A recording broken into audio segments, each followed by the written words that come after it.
There we go. Hello, everybody, and welcome to the Dysfunction talk show where I interview a new neurodivergent person every episode. This is our very, very first episode, our inaugural run. I'm here with my dear friend Adam. Adam, how do you want people to address you? Adam is good. Adam? All right. Adam fine, is whatever. also. Honestly, Yep. I have no preference. No preference? All right. I literally, no. You can call me whatever you want. Awesome. I'm going to stick with Adam, but Adam's also known as Dirty Roots Berlin on TikTok and other platforms, and he also has an account that's just specific to his ADHD life and just kind of how he interacts with it. What's that channel, Adam? It's Pop. I honestly don't know. Papoose. Piaspa? I something always like call that. it like Papoospa or something, but it's out there. I haven't checked that. I'll put it in while. show notes if I can do that. I don't know if I can even put in show notes, but it'll be there. So, this talk show, we don't have anything planned or scripted. Like, literally, we didn't think about any of this. So, I'm just going to start off. Adam, what are your comorbidities? I already listed ADHD. What else is going on with you? Fuck if I know. I think I'm not like, I'm not a good judge of myself for sure. But like, I don't know. I mean, I hear about like all these other comorbidities along with ADHD, and there doesn't seem like there's a whole lot else that's troubles me. Like that seems to Right. really be what most of it stems from. Occasionally I get anxious, but I'm not like an overly anxious person. I can get depressed like everybody, but Sure. I'm definitely not depressed. I maybe have like mild dyslexia or whatever, but I mean, not really. Like in general, it just seems like my ability to motivate myself to do things, even if they're things I really want to do, is extraordinarily hard. Right. And there are other things like the forgetfulness and stuff, but that seems to be the biggest, is sort of that executive function of like just doing things or sticking with things, finishing, seeing them through. Definitely. Yeah, when I was diagnosed, like, my doctor was like, I'm pretty sure it's just depression and anxiety. And I kept telling him, like, okay, I might be depressed and I'm definitely anxious, but I think there's a reason for this that's other than just like a chemical imbalance or whatever naturally causes those things, right? And so I had to Yeah. be very adamant about, like, hey, I think this is ADHD, right? And, yeah, I totally understand what you're saying, where it's like, I'm not even sure I'm anxious or depressed, if you could eliminate like a root cause, that other stuff Yeah. kind of goes away, right? Yeah. Yeah, I'm I mean, with it you. seems to me to explain the vast majority of the issues that I run into on a day-to-day basis that are beyond just being a normal human. All the rest of the stuff I sort of seem to experience on a human level. One of the things that really shocked me once I kind of figured out I had ADHD was the emotional dysregulation. Uh-huh. That like really struck me, and I was like, oh, but since that fits in with like ADHD, I was like, oh, okay, well then like, yeah, like it makes a lot of sense. Right. And so But yeah, I don't after want that, to not much. meta talk show host here, but like this is all supposed to be unplanned and stuff. But I know a lot about you because we play a D&D together. You have a pretty interesting backstory, right? Because you were actually diagnosed prior or weren't told about a diagnosis, right? Yeah. So I was speaking with my mom more about this not too long ago. I try to be very sensitive to them because I think they are quite sensitive, and they always tried to do, make the best decisions they could given the information they had. So I don't want to be like too pushy about it, but I was trying to learn a little bit more about it. But I guess from my understanding, when I was younger, I was struggling in school. It was around age, 6 or 7 or whatever. So my parents had me tested for a variety of different things, particularly learning disabilities, and that actually didn't. No learning disabilities showed up. The diagnosis from the psychologist was while he's actually extraordinarily smart, he just isn't interested or he doesn't care. He might have ADD, but he just doesn't. It's just not really. He just doesn't care enough. Right. So that was the message that was driven home to me for the next 6 years or so. And then when I was, I guess, about 12 or 13, I was still struggling. I remember going through these tests. I didn't know why I was being taken out of school to do testing. I just didn't even question it. But, Right.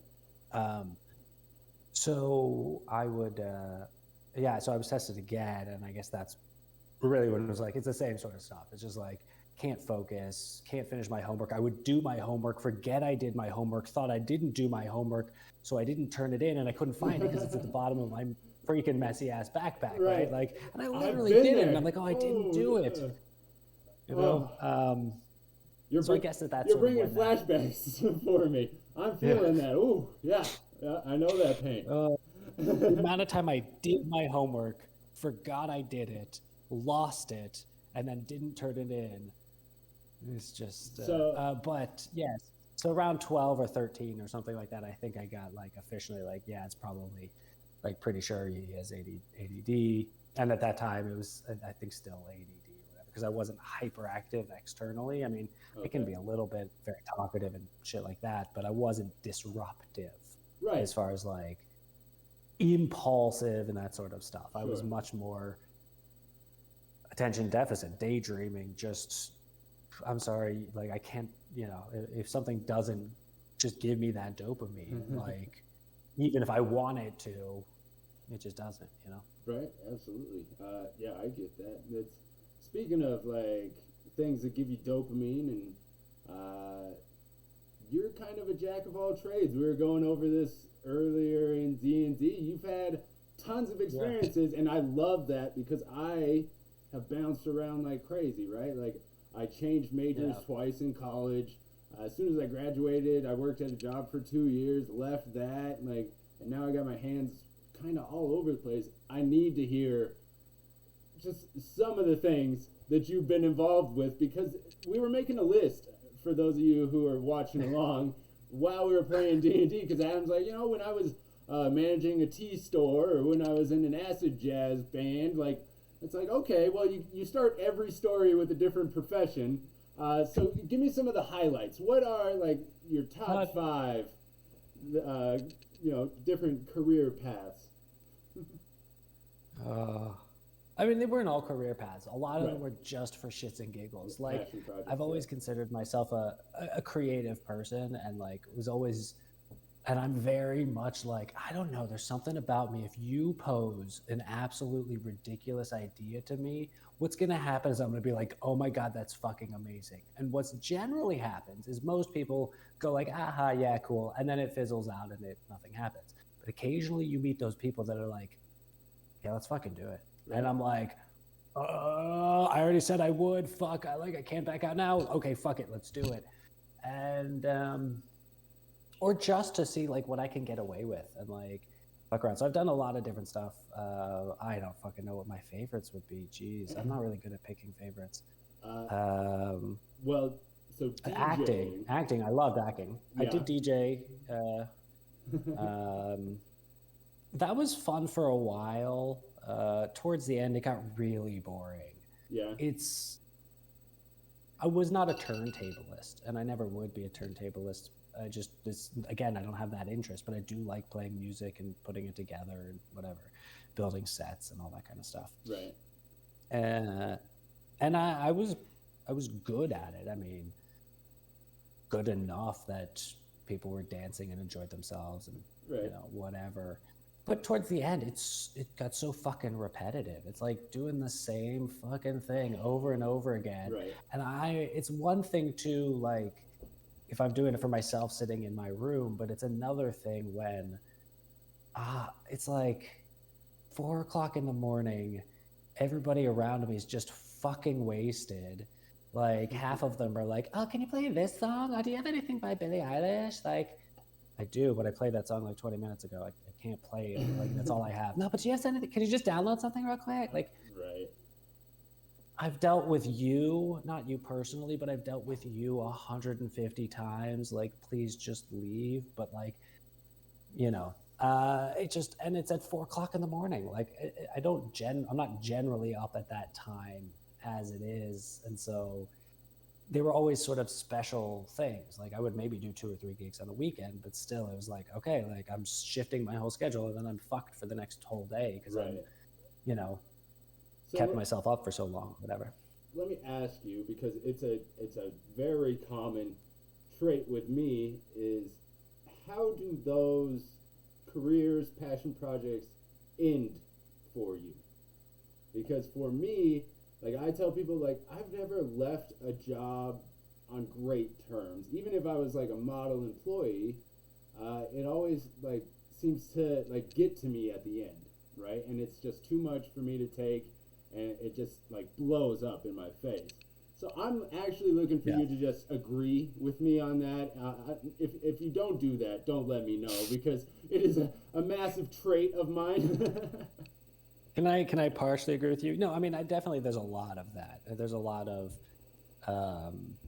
just sort of ends poorly. There's a lot of it just fizzles out, and then there's a lot of, ooh, what's this new shiny thing? Like, the problem that I often get into is I like set it up, and then all of a sudden, and I have full intentions of like doing something, wholeheartedly, but I can't control the fact that my brain is like, yeah, but this shiny thing, like, just like I like the printing off these miniatures for you guys. Like my brain could not get off of this thing until they were like shipped out. Right. Thankfully, they're all shipped out now, but like, and that to me is one of the most frustrating aspects of it, because I fucking run a business. Like I wished I could just be like, well, instead, these are the things that you need to get done. So just do that energy that you have over here. But I can't. Like I can't just switch what my brain. It just like will non-stop focus on this thing. It like cannot, no matter how much I'm like, yeah, but, and so what, sometimes I'll just sit around and do nothing because I'm trying not to do the thing that I'm like, I know this is taking attention away from what I should be doing. So then I just sit around and I'm like trying to do the thing I'm supposed to be doing. And I can't get myself to do that. And I won't allow myself to do the thing I'm like want to be doing or whatever. Right. So and then the sort of shame builds up, right? Like that's what I feel. I'm a fucking failure, and like yeah. So for me, that's like a hyper focus thing, right? Like I'm not sure if it's a hyper focus for you, but I'm one of those type of people that I'm not a huge fan of my hyper focus, right? Like for reasons that you just gave, and like the ruminating thoughts that it can lead to, where you literally can't escape like your own thought process, right? And it becomes detrimental, and so many people are like, this hyper focus is amazing, you just need to unlock it and suddenly you're a superhero, right?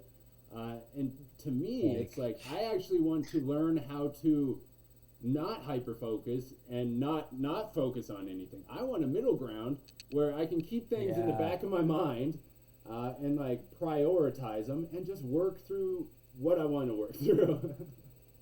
Like a steady, gentle pace of things, that it's not either nothing at all whatsoever for 3 days straight, or it's everything all at once, for 3 days straight. Like I want that just sort of, steady pace where like I can work 4 to 6 hours a day, and not be stressed about that work, and just like do it. I mean, not saying like things won't stress you out. Of course, you'll get like stressed out by various life aspects of it. What I mean is like to the point where you like literally cannot start doing the work.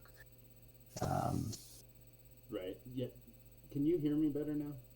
Hold on, I gotta ask my. I think you're probably fine. You look about the same. They're telling me they're having trouble on Twitch. Oh, they can't hear you. They can't hear me. Oh. Speak up. Oh. Oh. Hello. Is that better?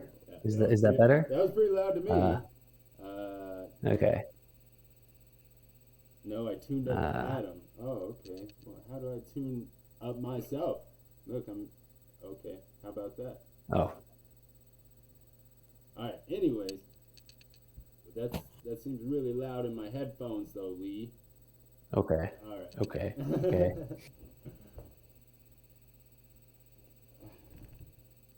Yeah, exactly. Like, I mean, sometimes I love the Hyperfocus because it's about really cool shit. Like, and it's a lot of fun. I get to learn about a lot of really fascinating topics, but uh, it also really messes me up a lot too. Like, derails a lot of the things I want to actually be doing. Like, there's like a deeper down inside kind of thing. Like, man, this is really what I desire. But then there's this like surface level. This is shiny and new, and I've never done this thing before, though. I've never printed out and painted minis. Better, Right. you know. So let me ask you a question. With hyperfocus, one of the things I struggle with is just that. Like, we're on the extremes, right? So when I'm trying to develop like a baseline of what should be able to get accomplished in a day, what I always find myself doing is thinking like, oh, if I'm working at my peak, at my hyperfocus, things should take me X amount of time, right? But I never think like I shouldn't be working at 100% full capacity all the time, right? So I'm always either trying to go as hard as possible. My mic input's still broken. Fucking shit. Jesus. You sound fine to me. Hold on a second. It's cool. It's cool. This is all part of episode 1. Like, this is the shit you got to deal with, you know? I don't know how to change Yeah. that. Alright, I'm just gonna unplug the mic. See what happens. Sorry, everybody.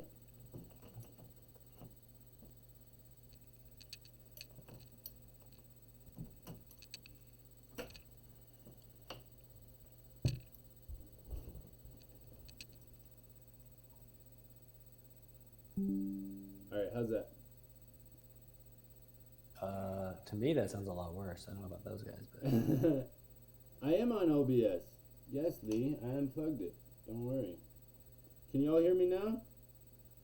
There's a lag time, so I don't even fucking know.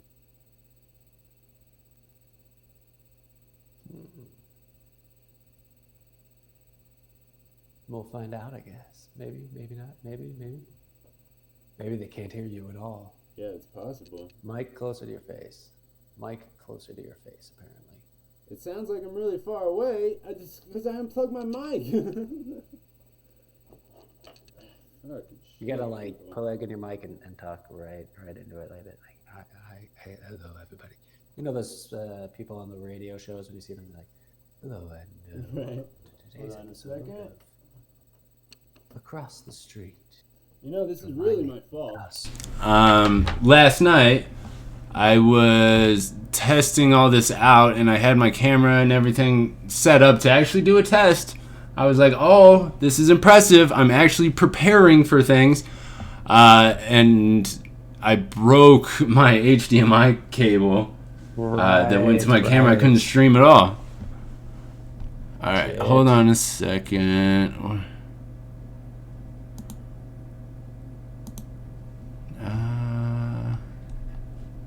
Video output, but it's actually good. Yeah, we can hear me. Yeah, I can hear you perfectly. Can you all hear me now? Can you hear me now? Can you hear me now? Am I there? Is there an echo? It's because I have too much. Awesome. Cool. All right. So we're back up and running. Everybody can hear me. It sounds super loud in my headphones. Like, I'm no DJ mixer or anything, but it is like my voice is fucking loud, people. It actually just might be a me thing. This ear is empty. That's how I get away with it. Oh, look at you with all the tricks. Awesome. It gives you the sound of the room to then be able to kind of like bounce it off of, and gives you your own like get you out of your own just internal head chamber. Right. Cool. There we go. Thank you everybody for your help. That helped. I'm talking. Oh, I should be just talking to this camera. I'm like talking to my phone. I don't even know like this setup, but yeah, I try to remember this. Yeah, so for those of you who couldn't hear me, this is Adam. Adam, say hi to everybody. Adam has ADHD. I have ADHD. We struggle with hyperfocus. You're caught up. All right. So, That's basically everything. yeah, it's first episode. There's bound to be some technical difficulties, right? Like, it happens. But I will say I totally planned on coming and doing a test stream last night, and my ADHD ass got everything set up, and then I broke my HDMI cable, so I couldn't do a test stream last night. Put that on me. We'll scratch it off, and then we'll move on to the next thing. So, Adam, you have ADHD. What's that like? An adventure, I'll say that. Every day, something new. Right. Do you, all right, so one thing that, like, I had to do when I got diagnosed was come up with something that made sense in my mind as to, like, what ADHD is. And for me, that's, like, an imbalance of, like, extremes, right? Either we're on, like, one end where we're super hyper-focused, or we're on the other end where we can't focus on shit, right? And there's no real middle ground. And that has made a lot of sense to me, and that's led me to some deeper understandings of ADHD. I'd love to hear if you have something similar that you've kind of processed through to greater understand what's going on with you. Well, like I kind of briefly touched on before, sort of just our understanding that emotional dysregulation is a part of it, helped me to better understand myself and sort of like my general experience. I was always, as a kid, they were, oh, you're super sensitive, he's a sensitive boy. So, yeah, I mean, I think I never really understood why that was, and so I think that helped. But I don't really sort of think of it much like that. Like, I don't know. For me, it was just like that sort of explains what's going on. But it didn't really change anything for me. Because it wasn't, I also wasn't like, I got an official diagnosis from a doctor like I did when I was a kid, but I didn't learn about that. And it wasn't until like watching your videos and a few other people's videos that I was like, wait a second, this sounds oddly familiar. I had a couple experiences that gave me indications that might be the case, but it really wasn't in my mind to like go down that rabbit hole or try to like figure it out, because I was like, like a doctor would do that, but I don't even have health insurance, so like why I'm not even bothering thinking about this, because like it's so not on my radar of things to deal with. So yeah, and then now I don't tend to like frame it much like that. Like I'll think of like, oh, that makes sense that I react this way, or that this is like, why I get so upset when people get annoyed with me for, whatever it is, forgetting something, whatever, like a reason, why do I get bothered that they're annoyed at me when people get annoyed at me and other stuff, and I'm like, oh, fuck it, whatever, like, right. They're just in a bad mood. Exactly. So it helped explain like, why am I triggered by certain things, why certain things are like, oh, okay, that makes sense why I overreact. What was the like that biggest like, oh, that makes a lot of sense type moment for you, or what symptom do you remember?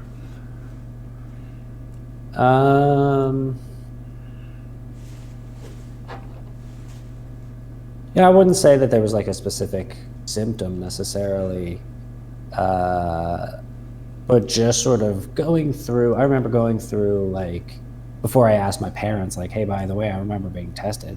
Was any of that having anything to do with like ADD or ADHD?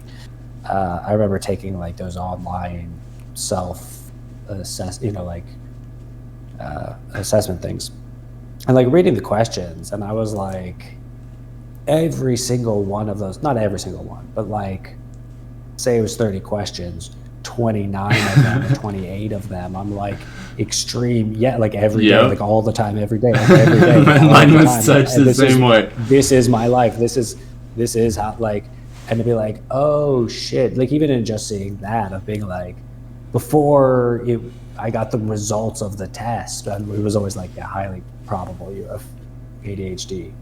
Was like, okay, Right, because not everybody feels this way. You start being like, that not everybody feels this way all the time. And I was talking about this earlier on the stream. Like I've for as far back as I can remember, I've always sort of put myself in other people's shoes or try to look at things from their perspective. And so I was always aware that I was thinking differently and that I operated differently, but I think it really sunk in like, oh, it's not just like to a little degree. It's like they're just totally in a whole other headspace. Like I agree completely. It's not just like I may be a little bit more extreme. It's that I think really differently and process really differently. I hear words really differently.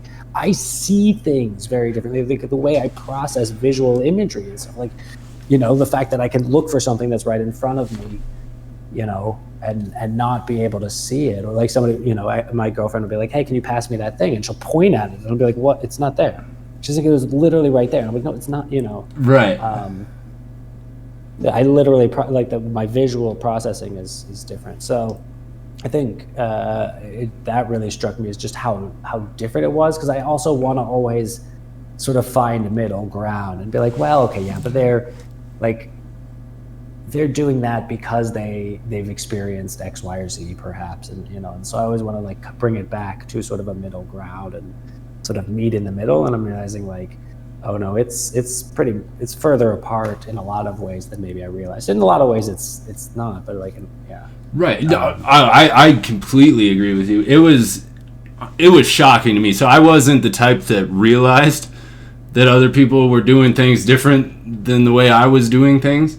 I was like, like nobody is out here actually writing rough drafts, right? Like that's not a thing we're doing, right, people? Like, and it turns out like, no, they're doing it and they need to do it. Right? And I'm sitting here like, I've already got it in my brain. Like, I'm just going to put it on some paper and move on with my life.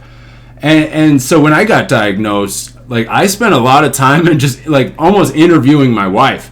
Like, how do you think? Like, and she's like, what do you mean? Like, I need to know, like, how your brain works. Like what's the first thing you think of when you wake up in the morning? Like, and it's like, it was such a shock to me because my approach to life, and it's not an incredibly healthy one, but it's also one of the reasons why I get along with so many people is I put myself right at average for everything, right? I think I'm like the middle of the road for everything. Even if I'm an expert on the subject, like I always interact with people like, I'm just like a layman, or like anybody off the street, right? Which has been great for like building relationships. I don't ever like underestimate people or anything like that. If anything, I give people too much credit.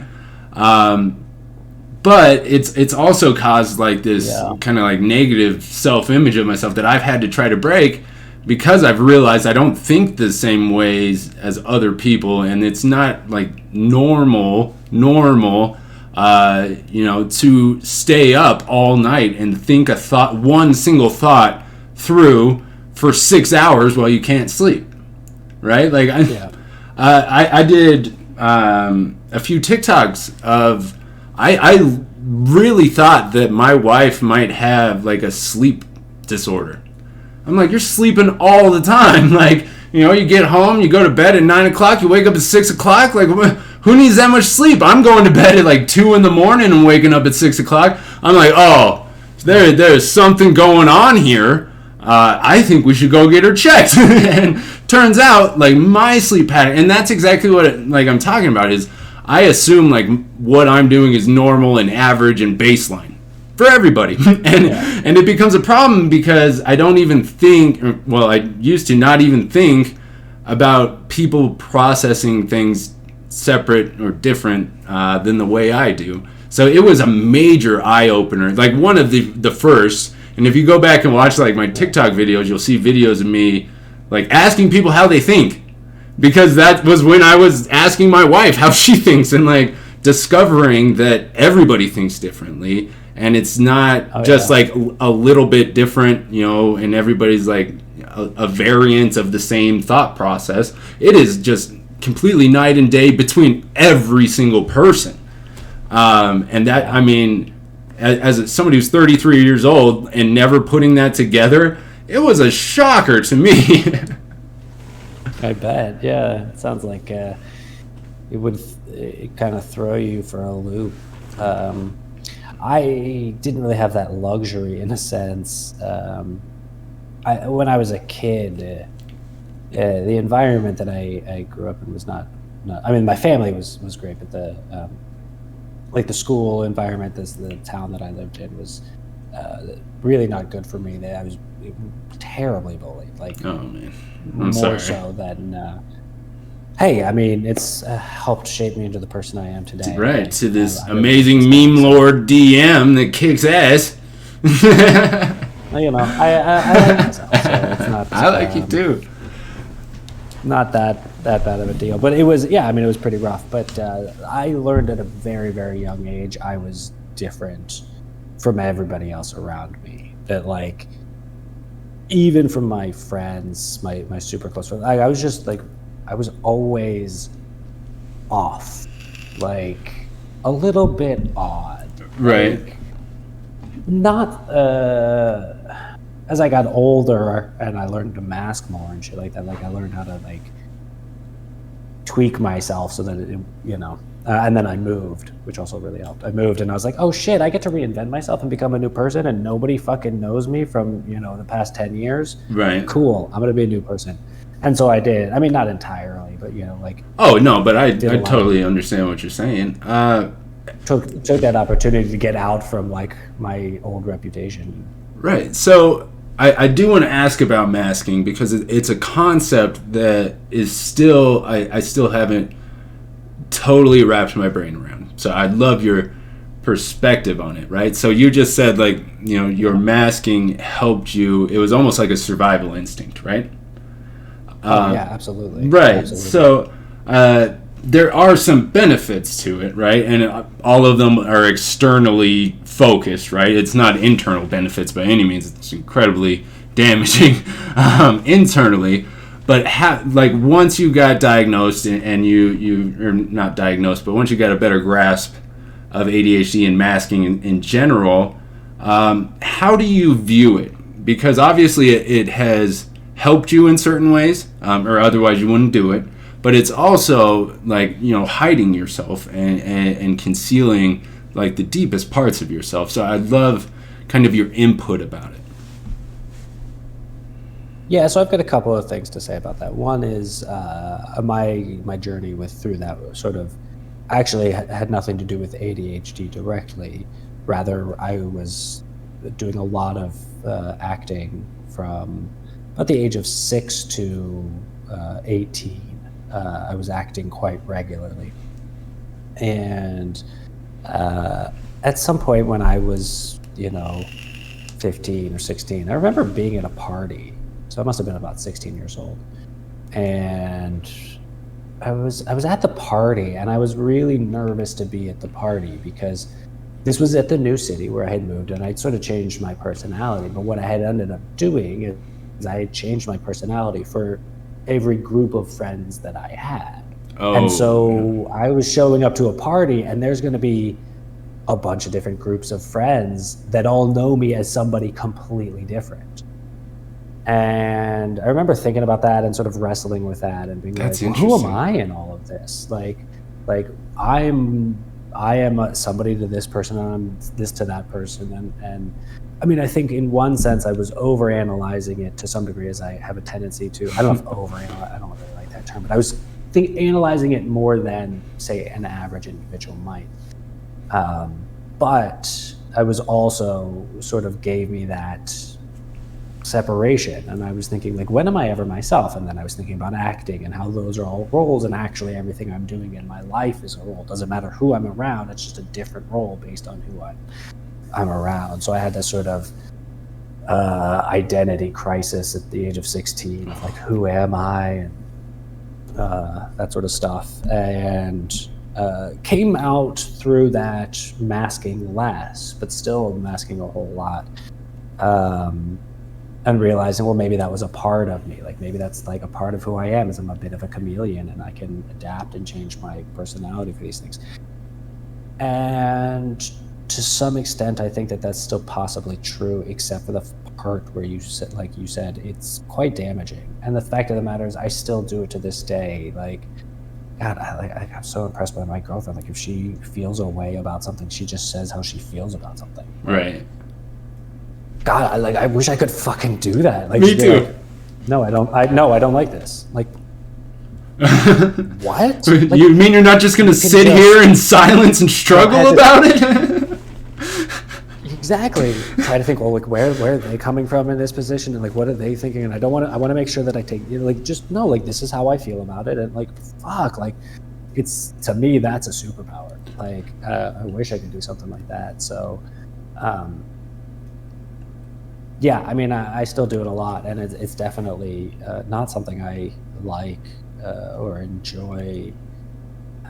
But also, I think to some degree, getting rid of it entirely isn't necessarily the goal either. Right. It's sort of like, I grow a lot of plants, and there are, you get pests, like you get bugs on plants. But if you're growing a lot of free food, something in nature, particularly if it's super tiny, it can walk under cracks in your house, is going to be like, oh, look at all this free food.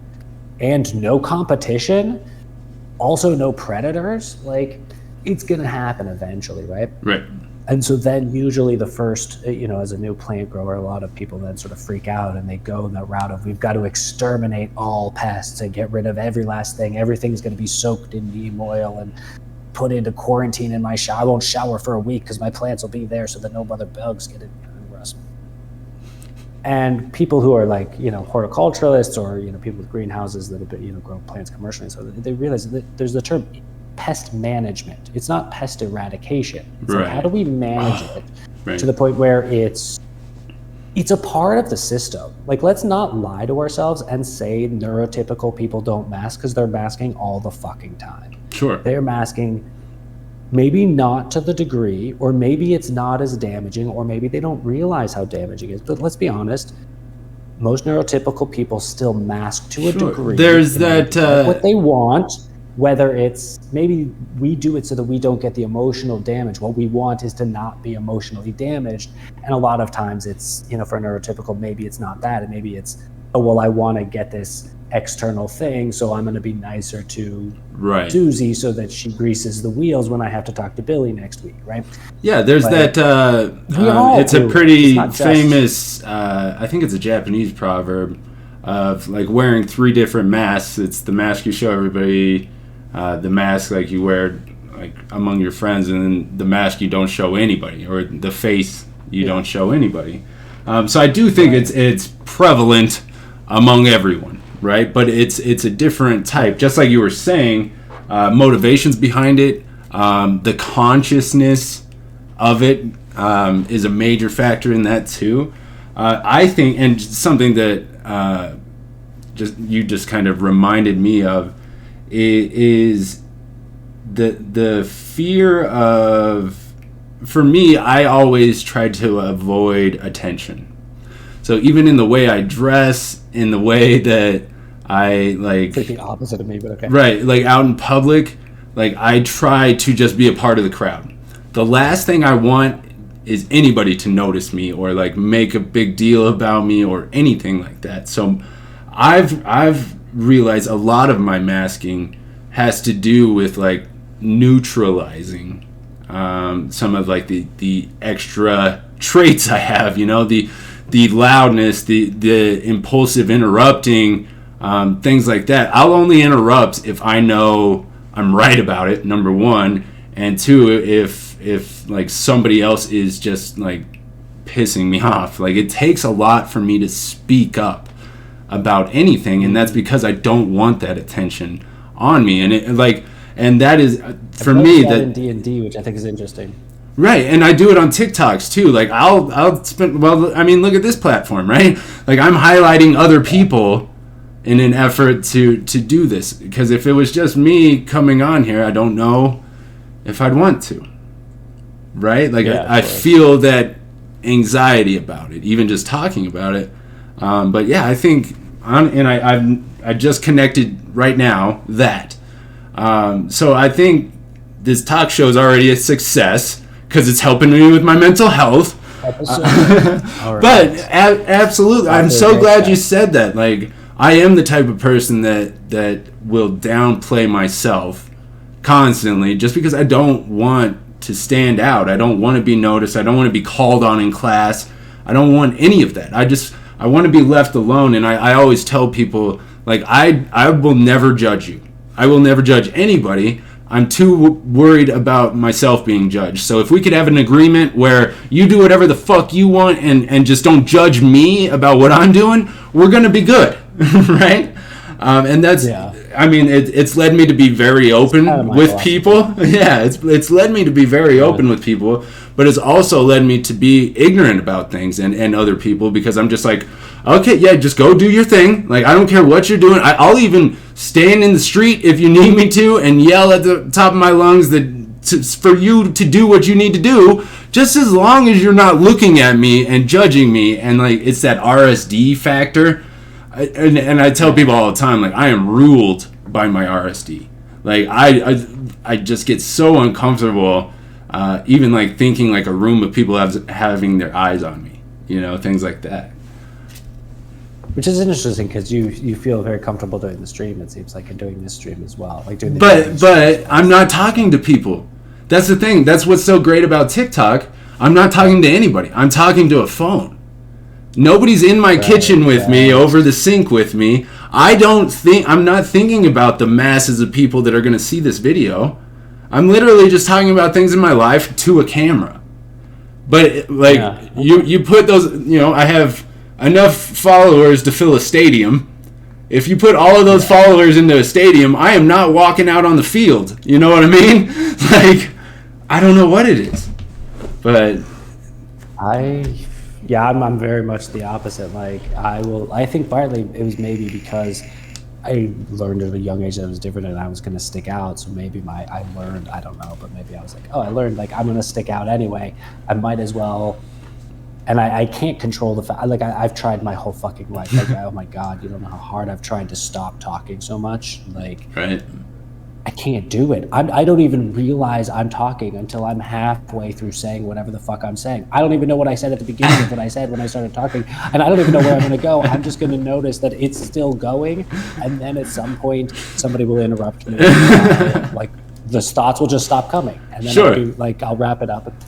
And I cannot control that. Like, I don't know how to control that. Because I'm literally not conscious of the fact I've even started talking, let alone conscious of what I'm saying most of the time. Sure. I'm constantly running out of sentence without remembering the beginning of it. Like, we're at the middle of the sentence, but did I even start the sentence? They look like they were listening to me when so I must have said something before right now, but I don't know what it was. Oh, and it's brutal, like, when you're, like, with clients or, like, trying to be professional, and all of a sudden you realize, like, mid-sentence, like, I've totally forgotten everything I said up to this point. I'm just going to try to let the words fall out of my mouth, and then I'm going to end this conversation. Yeah, the problem is once I notice that and I, like, catch into that, then my brain starts, like, I don't know, defragging, if you guys remember what that was on the computer, but just, like, all the, like, little bits are like, wait a second, hold on, and I'm, like, still talking, and I notice sometimes if I can kind of pay attention, like, the sentences stop having full grammaticalness like this, like where you're like, there's something wrong, like, there's, like, I said a word that's the wrong word, or I put a "the" in the wrong area or something, and, like,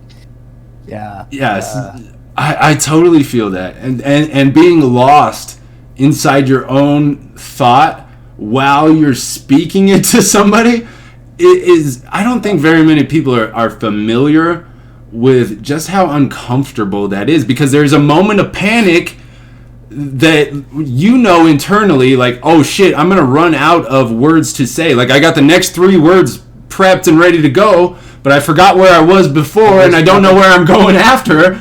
Like, holy crap, you know, internal panic for, like, you know, it's milliseconds really inside your head, but, like, you're sitting there just, like, panicking, and that it's a terribly uncomfortable feeling. It's a perfect example of sort of the ADHD experience, or at least my ADHD experience, I should say.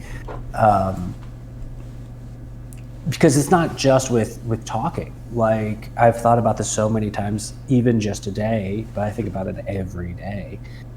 So much of what I'm doing is trying to remember what I'm doing. Yes.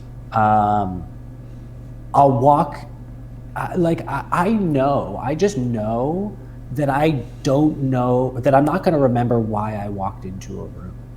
Right. That I am relying on the fact that when I get into that room, I'll look around and the thing I was looking for, I'll see it and it'll jog my memory as to why I came in. And then I'll be like, oh, okay. But lots of the times I just walk in and I'm like, why the fuck was I in here? Yep. And then I see something else and it's like, oh yeah, I meant to go do that thing. Even earlier today, like I was in between Dungeons and Dragons and doing the session, I was making dinner and I hadn't set up the projector yet from where I was doing Dungeons and Dragons into where I'm now streaming this. It was in the new room, but it hadn't been turned on. I hadn't loaded up the TV show that we were going to watch during dinner. And then I was like, oh, well, because I've got some moment while the pizza's still cooking, let me go turn on the projector, get everything loaded so that we're ready to sit down and eat and watch TV. And so I went to get my computer and connect it to the projector. And then I realized, oh, I've got to turn the projector on, but the projector's already in the other room. Now I can communicate from the other room, so it's not that big of a deal. But then I looked over and I realized the projector was still off, so I couldn't do that. And then I turned around and forgot what I was doing entirely. And I walked into the kitchen and started doing something. And then my girlfriend was like, hey, you haven't loaded the TV show and the projector yet. I was like, oh, right, I was doing that. I was totally doing that. Yeah. She's like, she was understanding and she knows that's kind of what I assumed had happened. But I literally looked over and I was like, oh, I can't do the thing I'm doing right now because I have to do this thing first. Yep. So let me go do this thing. And somewhere in between that, I forgot that I was doing that, and the whole thing got lost. But now imagine that I'm like, shit, I've got a lot of work I've got to do today. But I'm, walking from room to room, or I'm like, oh, I'm going to go make myself a cup of tea. And then I forget that I'm making myself a cup of tea. Right. But by the time I remember what I'm making a cup of tea, I don't remember what project I was working on, and my papers, and it's. And then you forget your tea behind when you're on to the next thing. Absolutely. I've taught myself to love room temperature drinks because that's all I ever drink. Dude! What? I will drink. Yes! You do! Yes.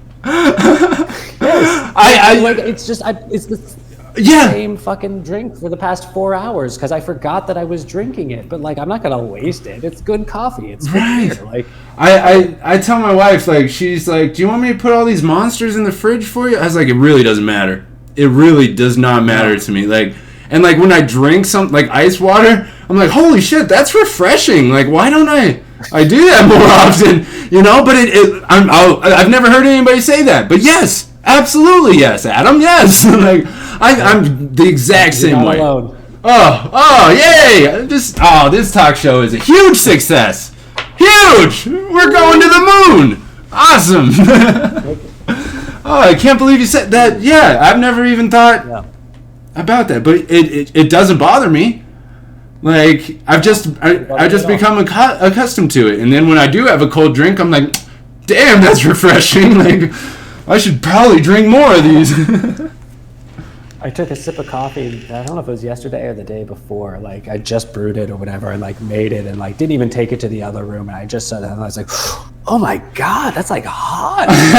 What is hot? I couldn't remember the last time I had hot coffee. Right. Sure, but hot coffee, oh my god, what is this delightful treat? I should try it. Right. Treat yourself today. And it makes you wonder, what other little things in your life have you just totally become accustomed to? I feel like we're really good at eliminating extra work, right? Extra steps, extra processes. But that's one of them, right? Making sure a drink's cold is too much to maintain for what it's worth, right? So our brain's just fuck that. It's all fluid. We can drink it. It's not going to get hard on us. Let's go. I'm probably not even paying attention when I'm drinking it, right? Right. Yeah. To be honest. I mean, I know most of us struggle with being in the moment, being present and shit like that anyway, but very rarely. And it's only when I'm hyper-focused. And maybe this is why I am also sort of like, I mean, I'm annoyed by hyper-focus, but there's that like thing that because you're getting dopamine from it. But like, For sure. unless I'm hyper-focused, I am not thinking about what I'm doing. I was talking with my girlfriend, like she has an internal monologue. She's always just describing what she's doing to herself. It seems like such a waste of energy, but also at the same time, like, I don't do that. It's not that I can't talk, like, or hear voices in my head. I can totally do that, but I am having a conversation with an individual who is not present about something that is never related to whatever I'm doing at the moment. Right. I'm not paying attention to what I'm doing. Most of my life is lived on this sort of autopilot moment where I'm literally in a fantasy world talking to somebody else, having some conversation about something usually dumb and pointless, but that's where my brain is. Like I can't, like I literally, like I can't make a peanut butter jelly sandwich and like pay attention to grabbing the jar. Like even if I'm like, I'm gonna be mindful. Like, focus. I'm with you. That's what you have to do, but that's not realistic. Like I'm not gonna live my life being like, okay, no, focus. Right. And even if I did that, I would still lose it. Exactly. I know that's part of meditation. Like meditation and stuff like that. And like part of it is that like you're gonna lose it. You just got to remind yourself and come back. Sure, and I get that, and that's part of the practice. But I've done a lot of those sorts of practices, and it's not that simple of the like, oh, just remember to be mindful. It's the same people that say, well, why don't you just focus? Right, like, just make a list. It's not. Trust me, I've tried harder than the vast majority of people who have spent time trying this. Like, it's not like I'm not dedicated to trying to make my life better and shit, but like that direction doesn't quite work for it. So, right. I don't remember where I was going with that, but no. So thought processes. I want to jump on that because. I'm very much the same way where I do have an internal monologue, but it's not always present. I am much more in towards like the hypothetical realm of thinking when I'm doing things where like it's a hyper-focus thing where I'm locked onto something else, right? Nothing that I'm doing in front of me is ever the most important thing I have going on. So I'm always thinking of something else. I'm always role-playing. If I get like a mean comment on TikTok, I'll never respond to it, but I would literally come up with 1,000 different clapbacks for it while I'm cooking dinner, right, or whatever. And I cannot control the topic at hand, and so much of the time, especially like you mentioned, shutting your brain off. I've done videos about that. Like I loved working at Subway because I didn't have to think at all. And people, I don't think people really understand. Like a neurotypical person, I don't think would really understand what I was saying there, because I could. Other people about this too. Like they were like, "What do you mean that you just shut your brain off?" And I'm like, "I just shut my brain off." And they're like, "Well, how do things still happen? Like, how do you move around?" And I'm like, "You're not understanding. Like, I can be somewhere totally different, right? I can be like when I was working at Subway." It was great. I'd shut my brain off. I'd basically go on vacation, right? Like, not even have to think at all. And what I was thinking about was not about anything to do with Subway.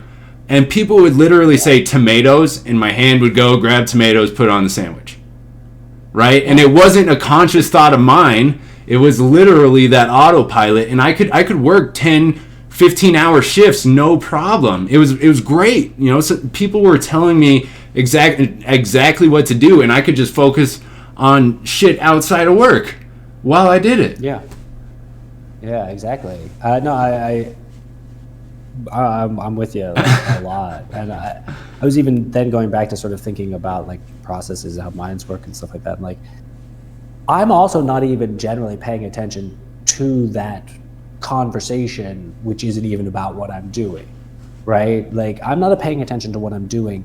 I'm having a conversation in my head, but I'm not even paying attention to that conversation either, right? Like, I'm feeling and sort of experiencing like a full formed concept that has no words or pictures or anything like that as well. So there's like three different sort of things going on all at once. And I'll switch back and forth, and occasionally I'll be like, oh wait, what am I doing? And I remember for years my favorite phrase to myself was, what are you thinking right now? What are you thinking right now? Because I'd have to like try to come back to like, what am I, like, because I would just be off thinking about whatever. And then it started to be like, what are you doing right now? Like, what is the thing that's in front of you? So when people ask you, hey, what are you thinking about over there? You know, what response can you possibly come up with to explain that? Because for me, I'm always just like, nothing, you know, or I don't know. Yeah. Because to verbalize that idea in your head is damn near impossible, because you don't have just one, right? And it's like, well, what are you thinking about right now? The ones I have, like half of them aren't in words. Right. I haven't even talked to myself about what I'm thinking about. Like, I haven't even explained it to myself yet. Holy shit. So, like, how the fuck am I supposed to tell Yes! you? Oh, you know what I'm going to do? I'm going to shut my brain off. Just let my mouth do this. It'll explain it to you for me. Maybe when we're done, you can explain it back to me so that I know what the fuck's going on. That'd be great. Like, fucking exactly. Like, how the fuck does that work? But that's like what is going on. When I was doing that series, I couldn't tell you, but there's something in me that can tell you, and all I got to do is be like, I'm just going to ignore this part, and then this part can do it. I was doing that series because otherwise I won't know anything. Right. Fast talking bullshit, right? Where I tried to talk as fast as I could, but I was telling people, like, if I talk really, really fast, I just have to shut my brain off and let the words fall out of my mouth. And I won't know exactly what I'm talking about or even where I'm going with anything. It's literally, if I want to talk super fast, I shut my brain off and just let words come out. And I don't even know where it's going to end up, right? And that's exactly what you're talking about right there. Oh, Adam. I don't know, maybe we should just make this a permanent thing where you're just me and you on this show talking about our brains. we could do a once a week outside of your regular stuff, like a. Oh, this is so good. Like, and this is exactly why I'm excited about this talk show, right? Is I learn about myself, right? And like you were putting things in your own words that I'm latching onto, connecting with, and interpreting them as my own. Like, this is exactly what I'm talking about with, like, the way neurodivergent people talk and communicate is way different than a neurotypical, right? Because I've just taken your idea and I've interpreted it for myself, and I'm going to then share it for somebody else to interpret, and it just stacks ideas on top of each other. Yeah. Well, also, and the other thing is we've both sort of. I don't remember where I was going with that. That's all right. Yeah, we'll move on. So all right. We also touched on RSD. I want to know what RSD is to you, how it impacts you, because for me, like I said, it is like the driving force in my life. If I didn't have that anxiety of getting things done for people, like, I wouldn't get anything done, right? Right. Yeah, no, for me, it's more about, like, I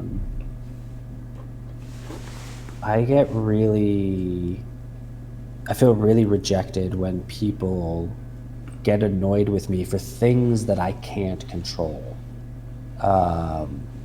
Like, I'm afraid, because they're things I can't control. Like, it's one thing if you don't like me because, I don't know, I wear purple shirts. Right. Like, well, fuck it, I chose to wear a purple shirt. That's my choice. If you don't like it, move on.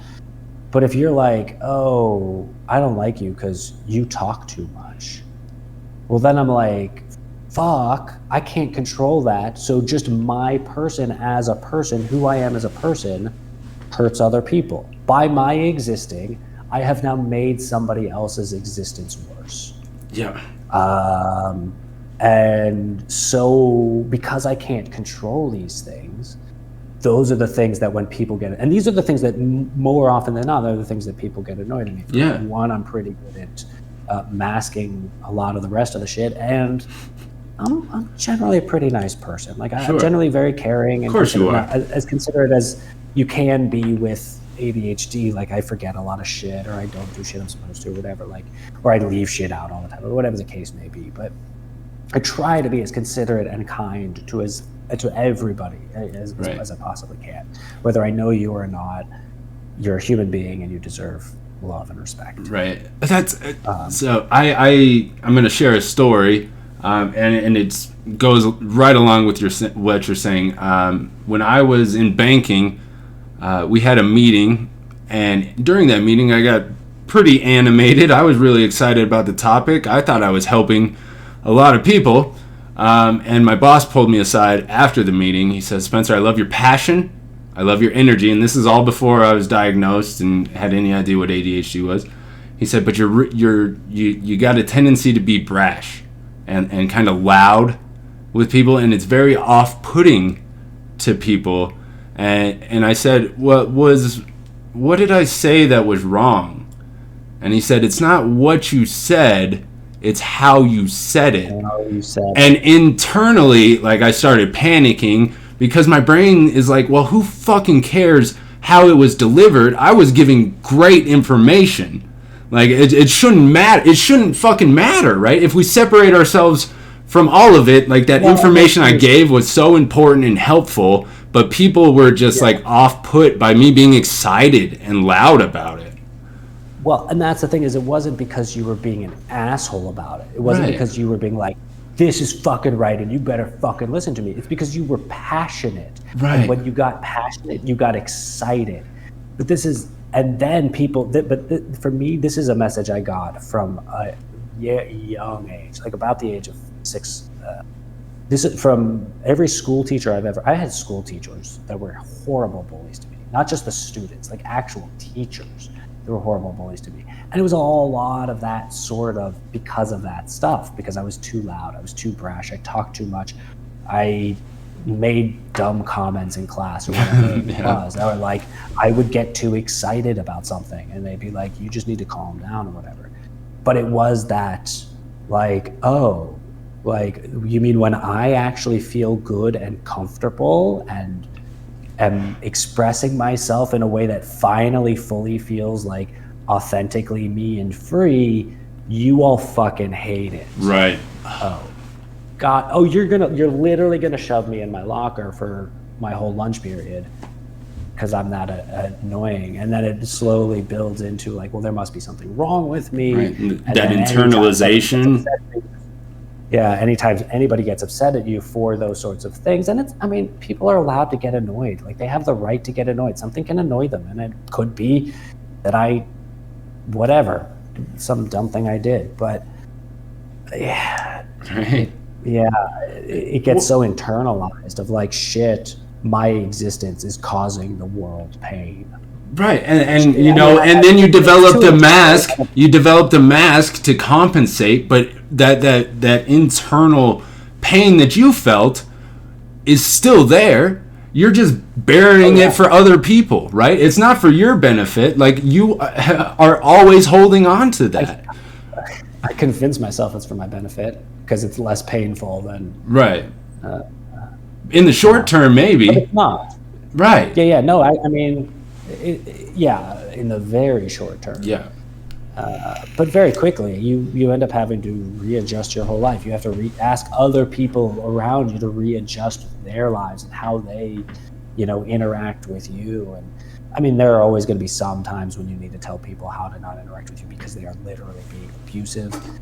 Right. But in general, most people aren't trying to be dicks. It might just be they have a more aggressive personality, or they went through a lot of shit that you don't know about, or, whatever the case may be. So, like, trying to remember that and, not take it so personally. Yeah, absolutely. I did want to ask you, it just popped in my head. I don't even know where this came from. How are you with competition? Because I've heard a lot of ADHDers saying like, oh, I'm super competitive. like competition really kind of motivates me and drives me. I feel like I've had competition just like eliminated from my existence, right? Because either I was way better than like the other kids, and so it didn't really matter that I was really good at something, or I just didn't see like the point, right? Like kids would be like, well, let's race to the fence and see how fast you are. And I'm always like, well, what's at the fence? Like, what are we going to do at the fence? Like, you know, like you just want to run really fast? Like, I mean, okay, but like, why are we doing that, you know? So I've always struggled with competition. For me, it was less about like, oh, what happens when we get to the fence? It was, for me, it was like, okay, let's see what happens. Just curious of what the outcome is. Not like, oh, I better go beat my friends and be the first one. Like, yeah, I'm not generally fueled by competition, to be honest. Like, I'd rather go out and, I mean, it depends. There are some circumstances where I can get a bit competitive, but in general, it's more like, I don't really give a fuck. Yeah, me too. Like, unless it's like trivia. If you put me in the trivia team, I'm gonna fucking destroy you. Yeah, I'll give you that one. Trivial Pursuit, Genus Edition. I can still hold my own pretty well.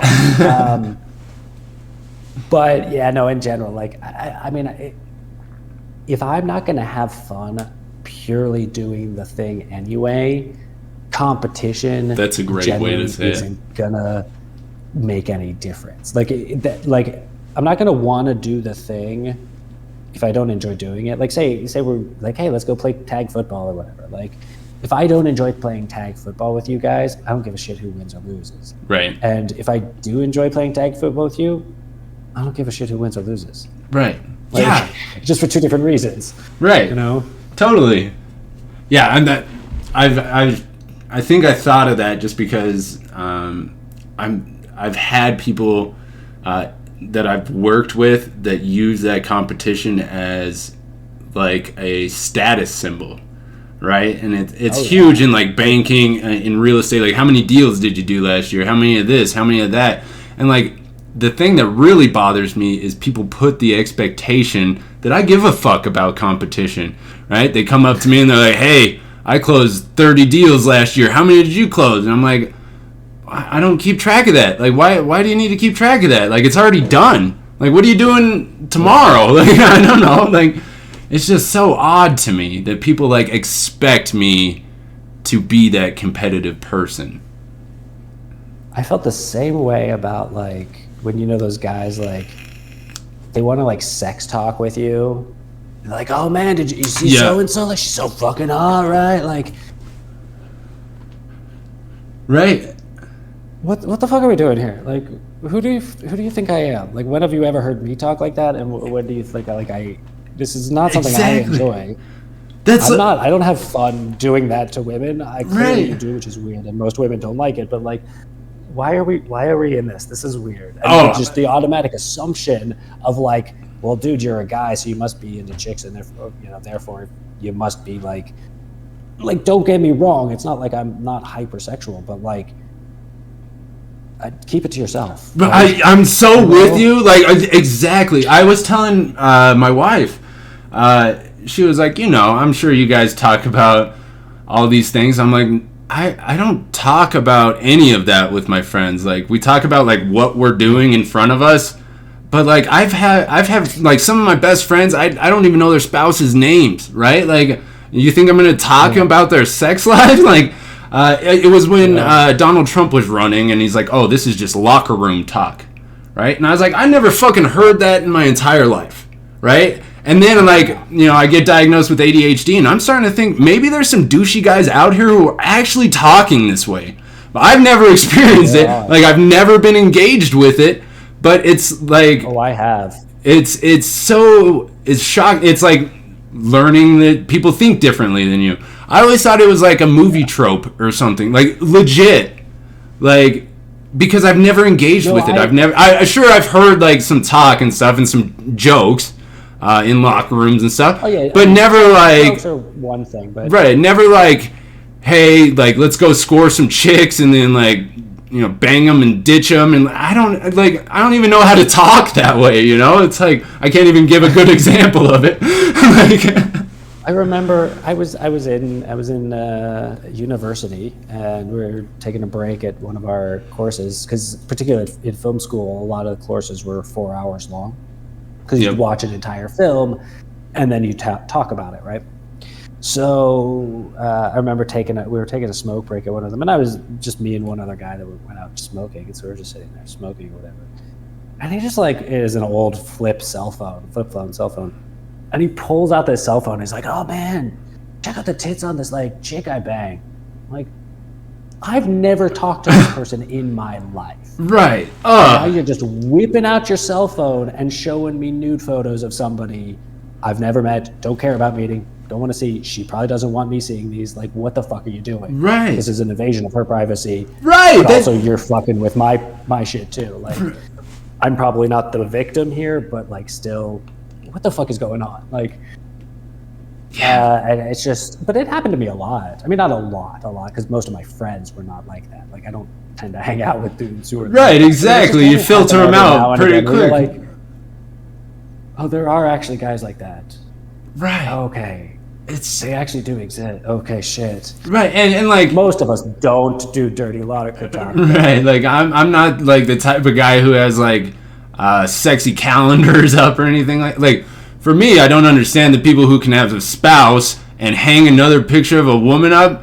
Like, how in the world could you live with yourself first, and then like second, how could you like do that to your wife? Like, you know, like, it's a clear message you're sending, right? Like, what the fuck are we doing here? I've never I remember being a little kid and walking into my buddy's dad's garage and like seeing like the beer girl posters and stuff, and I was like, isn't your dad married to your mom? Like, what the fuck is going on here? Like, I'm with you. Like, I always thought that was super weird, and I was like, man, like that would never, like, why? That's so creepy. It's just so creepy to me. But my girlfriend and I were talking about, like, you know, because we're pretty open about a lot of stuff, and like, we were trying to discuss like what might help me, like, because if I get a calendar, like, I'm not going to remember to look at it, right? Like, that's the problem. Right. So this way, I'd actually like, if I change it every month, and it's just like not for the like, sex. It's a utility. Like, yeah. You know, there are boobs, and you go, oh, boobs, you know, and so like it would be like we never ended up doing it. Right. You know, so that actually makes like, sense to me. Find like a, you know, like not for the reasons you would normally find one, but I was like, oh, actually, this might serve a purpose. Right. Like this picture is to remind me of like I need to hang up my keys. Like that's a naked woman. Like, yep. Hey, you know what? I get it. Works. It makes sense to me. I'm right. It gives me just enough dopamine to remember to hang my keys up. Right. So, all right. Now we're on that subject. What little things do you do to remind yourself? Because I was the type of person. I'd make like little dots and stuff on my hands with ink. I wasn't allowed to write on my hands in school. People would get upset about that. But so I would like disguise it with little dots that only I would notice if I'm like writing and like, oh, my hand, I need to remember, you know, to let my dog out after school or whatever it was. But I would use visual cues even as a really young kid to remind me of things. And remember, I didn't know I had ADHD until I was 33. But like thinking back, like those visual cues saved my ass, and I learned how to mask it even because I wasn't allowed to color on my hands and stuff. So I'd do tiny little dots that only I would pick up on, and it would be like, I thought it was this cool little code that I had, right? Like, oh, I put 2 dots on my hand, and I know that I'm supposed to feed the dogs tonight. Like, oh, nobody else knows that, and I always thought it was like this cool thing, but I was totally masking my need to have a visual cue as a reminder. I struggle with that to this day. I try to like have an ongoing list of like shit I need to do, so that whenever I'm like, oh shit, I should be doing something, right, I can kind of look at it and pick something.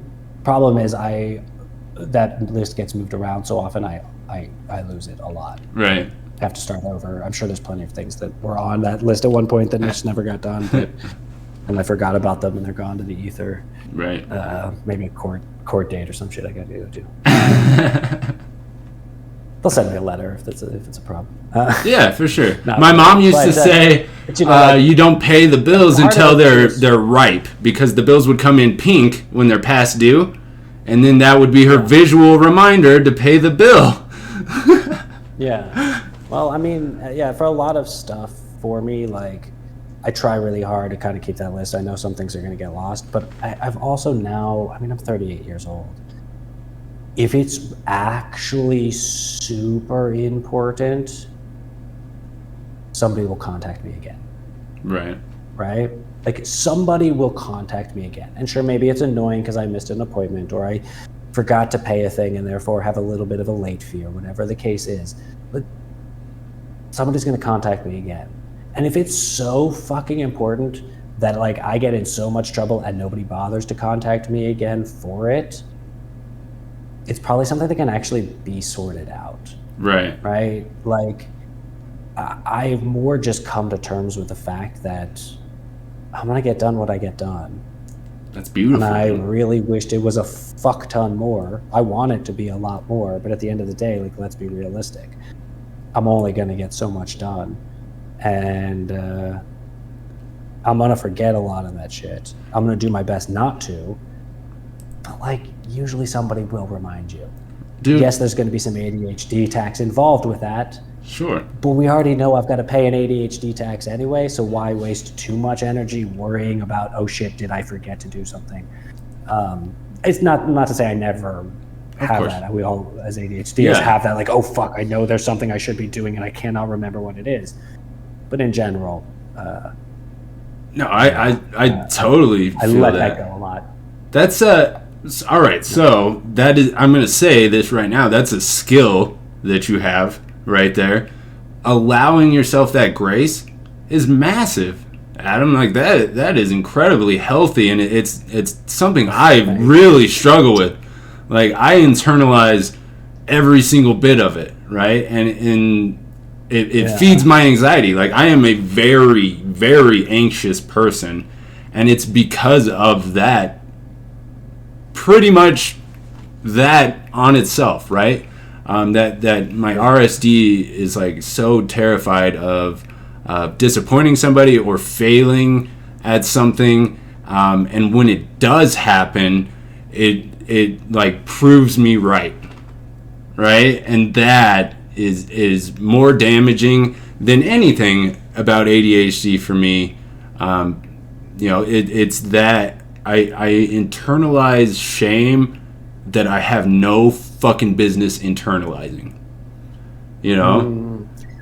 I mean, yeah, and I do that to a degree as well. And I think I often speak about it sounding a lot worse than it is, because I think when I don't do that, when I don't, like, impress upon people, like, oh my God, like, I'm such a fucking failure. If I don't say that to people, people don't take it serious, and they're like, oh, well, we all feel like we kind of suck most of the time. Like, no, I know, I get that, I know that, but, like, and I don't want to then be like, oh, I'm such a fucking, because then be like, I'm not suicidal, I'm not depressed, I'm not, like, actually anxious, but there is something going on to a level that is beyond normal. And then for people like, but no, that's no real. Fine. You want me to say it's not normal? Oh my God, I'm a fucking failure. My life is a piece of shit. I'm never going to be able to do anything good ever again. I know internally that's not the reality. And actually, I mean, the reality is I'm a fucking decent human being. Like, there are a lot of really fucking shitty people out there. A lot who do shitty things and know they do shitty things and don't care that they're doing shitty things. I'm not like that. No, you're definitely not. So I can vouch for that. At least, and I'm not a perfect angel. I fuck up, and I'm an asshole sometimes. I do shitty things. I'm not trying to say I'm not that. What I'm trying to say is, I don't have any qualms or any reservations about, like, whether or not I'm at least doing a good job compared to the rest of us. I'm at least 50%. I'm at least in the middle, right? Somewhere in there amongst the majority of us. Right. I'm not a really fucking terrible person. Am I a saint and an angel? Absolutely not. You know, like, but so I know I'm somewhere in the middle. So at the end of the day, like, I kind of lost shame for not being able to, because I can't, like, I can only do so much. Right. And if I can't do any more than what I've done, and trust me, I'm fucking trying every goddamn day. Like, that's one of the things to me that is so exhausting about this, is that I literally have to try to give 100. I know it looks like I'm giving 30% most days, Right. but I'm actually giving 110% every fucking day without stop. Like, I don't stop trying to be fun, like, and that's just to like look like I'm giving 30%, and so that's a large. Like, I try really. I know, dude. I know you do. I'm sitting here just like, yep. Like, I was thinking, like, I wish I could put these words as like my mantra somewhere. Like, I feel this. Like, even when you're stuck on the fucking couch, like, your brain is still fucking going as fast as it fucking can, right? And like, oh, absolutely. It's goddamn exhausting. To the point where the days that I'm stuck on the couch are more tiring than the days I'm out getting shit done. Oh yeah, absolutely. You are just so exhausted from doing nothing versus, you know, I can on those days when I can actually go out and get stuff done, I'm feeling great when I'm out. Right, and you get rewarded from it, yeah. Yes, that's like check for crows, can I feed the crows? And that's me throwing out peanuts. For the oh, okay, yeah. I wasn't sure exactly what you were doing there, but yeah. Checking out peanuts. But I think that because particularly for us, it looks like we're not trying very hard, or that we don't care about a lot of stuff. Or at least for me in particular, that's one of the biggest things, is I wasn't trying hard enough. I didn't care enough about what's going on. That. I feel like I'm expected, like I have to give 110% every day. Like, yep. If I'm not giving 110%, then I'm going to be even worse off than what I'm doing right now. And people already think I'm lazy and not trying hard, right, and not carrying my fair share, or whatever the case may be. Let me give you an example. But then I burn myself out by right, pushing myself, even though I'm not doing anything every day. I'm pushing myself to try to do something every all day long, and so I just burn out so fast. And I don't realize this, and I really got to get much better at like burning out. But going back to it, so I was just trying to say, like, I don't have shame around all of that stuff, because I understand like I'm good enough. Right. So like I shouldn't be ashamed at the fact that like I have shortcomings and failings, because everybody has shortcomings and failings, and at least mine aren't being a fucking dick. Right. People. Right, exactly. It's, when you're talking about that, so I was thinking, like, I sat down on the couch the other day, after like working like 10 hours, and my wife, like, I'm scrolling my phone, and my wife walks by and she's like, "Hey, what are you doing?" And I immediately stood up, and I put my phone away, and I said, "What do you need me to do?" And she's like, "What?" Yeah. I was just asking what you're up to. I was like, "No, you need something from me. Like, just tell me what it is. Let's get it over with."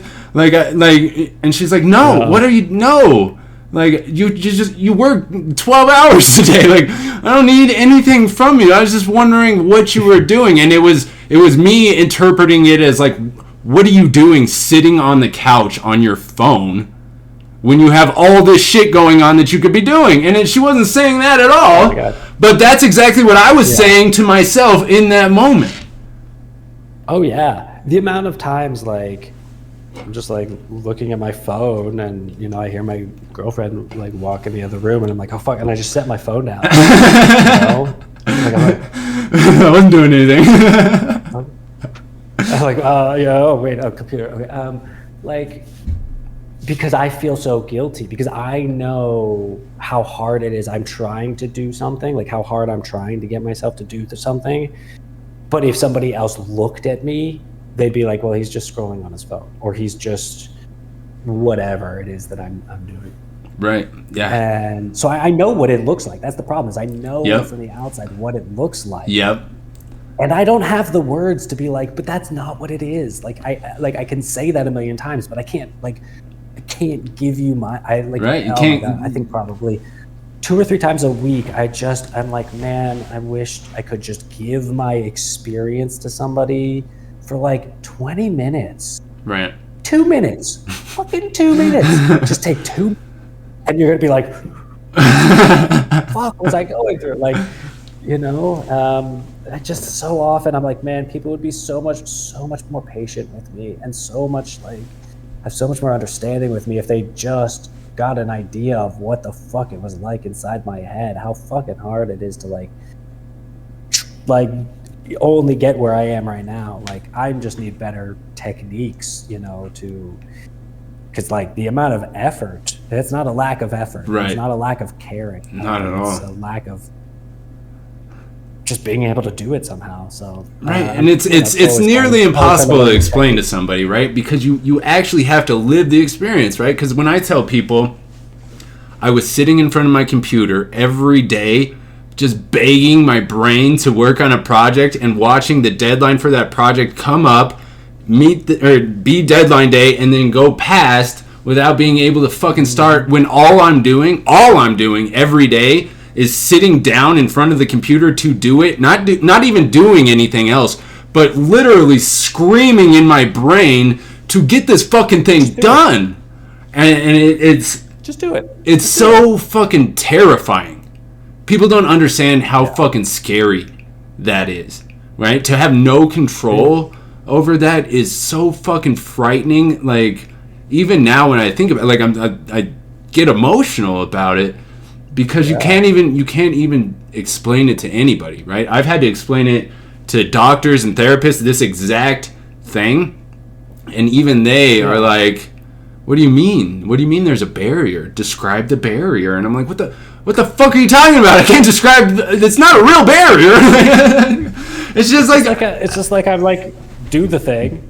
Hey, this is what you need to be doing right now, and if you do it right now, it'll be so much better and so much easier, and these people are waiting on you, and you know that they like quick replies, and like it's gonna take you literally 30 seconds. Like, just get it done. It's 30 seconds worth of work.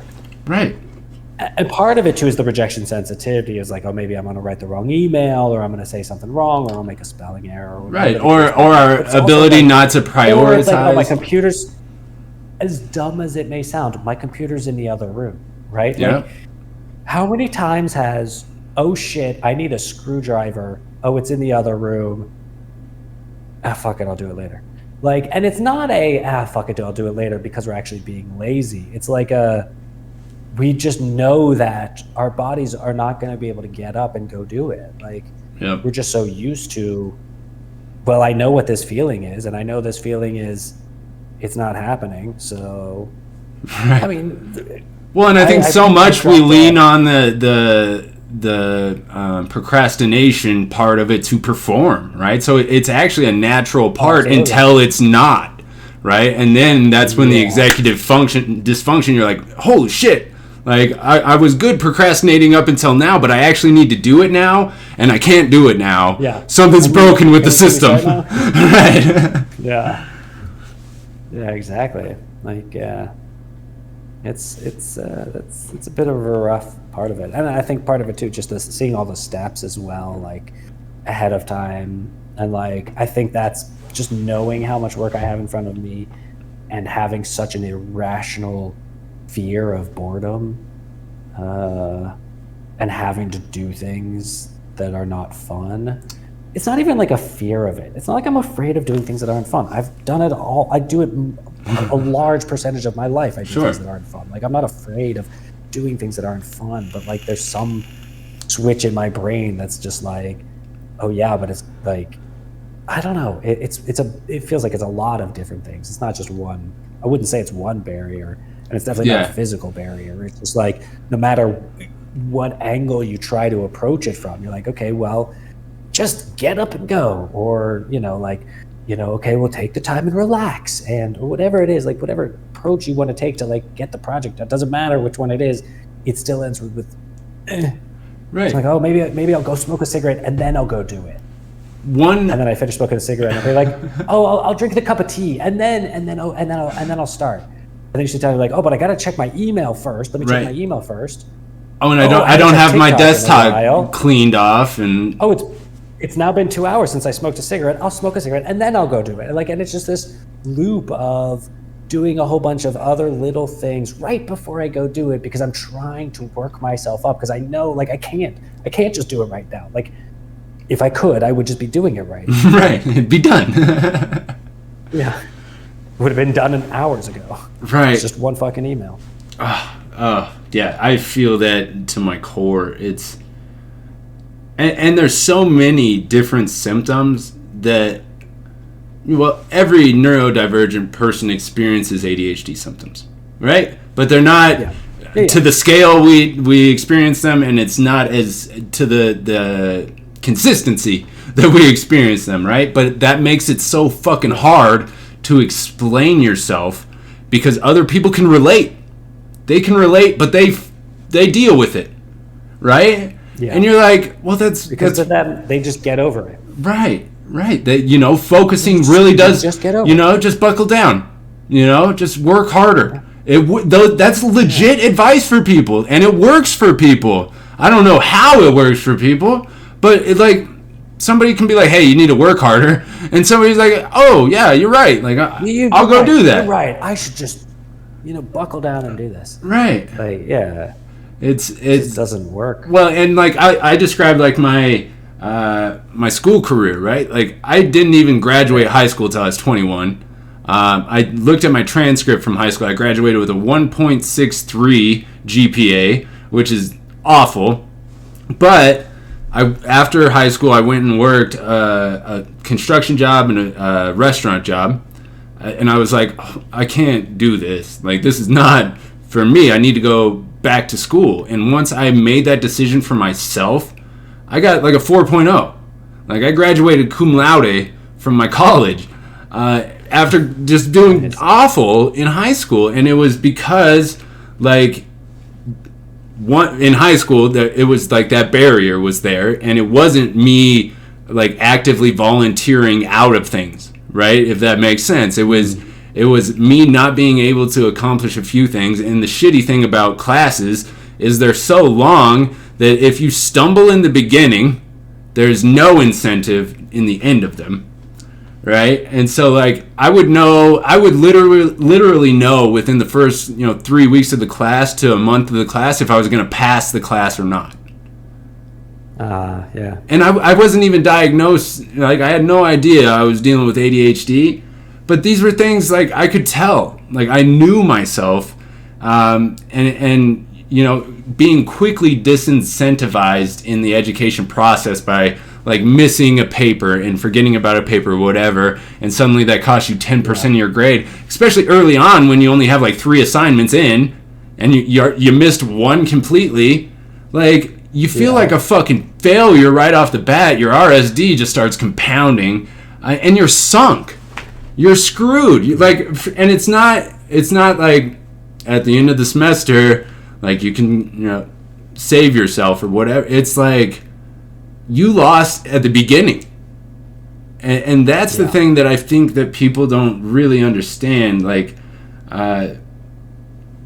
We don't get to really choose what we do. I always compare it to for some reason the way I listen to music in my car is I'll put my entire song library on shuffle, and I'll just spend the entire car ride shuffling for a song that sparks the dopamine, right?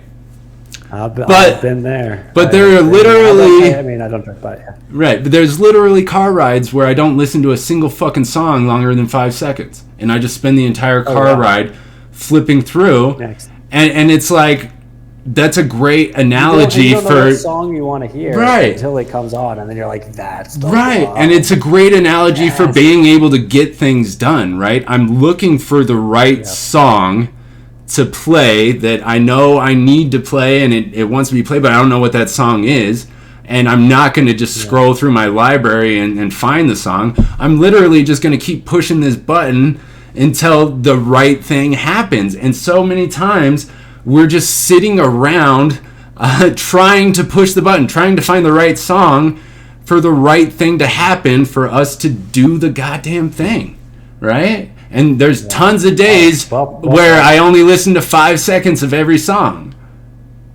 Yeah.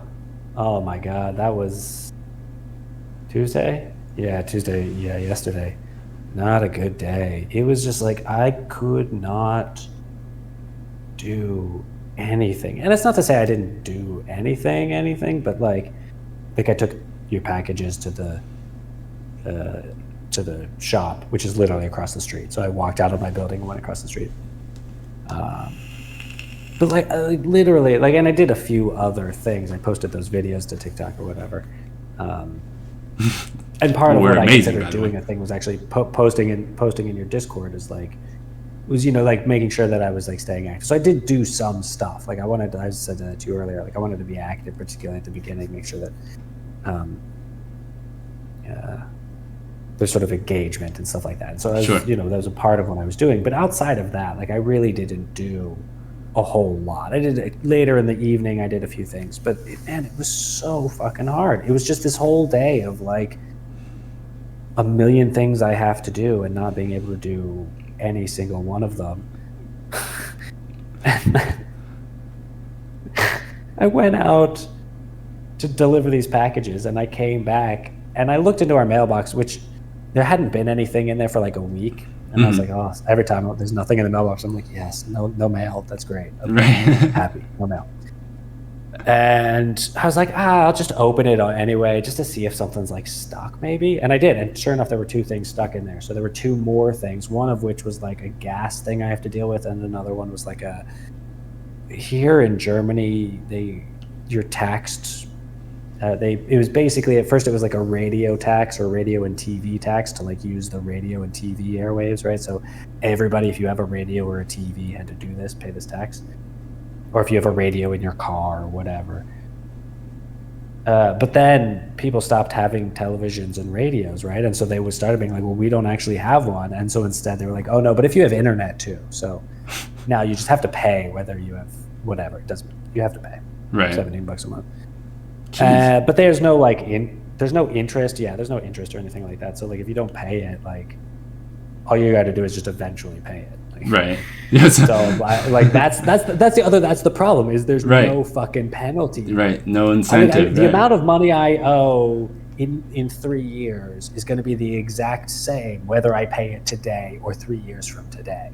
Right. Like I do know that I need to get this done. It's not like, well, since it's got to be the same, I don't have to do it. Like there's just like my brain's like, well, you can do that later because it's not like if you don't do it right now, it's not a big deal because, and for other people, and I know I've talked with my girlfriend about this, we're talking about like money or like, well, you know, well, like just think you're going to get more money if you do this, you know, like, if you get, you know, like if you do that, then it'll help out the business. And I'm like, that doesn't work for me. Right. You don't understand how much I wish that worked for me. You don't know how much time I spend trying to convince myself that it does work for me, but it doesn't.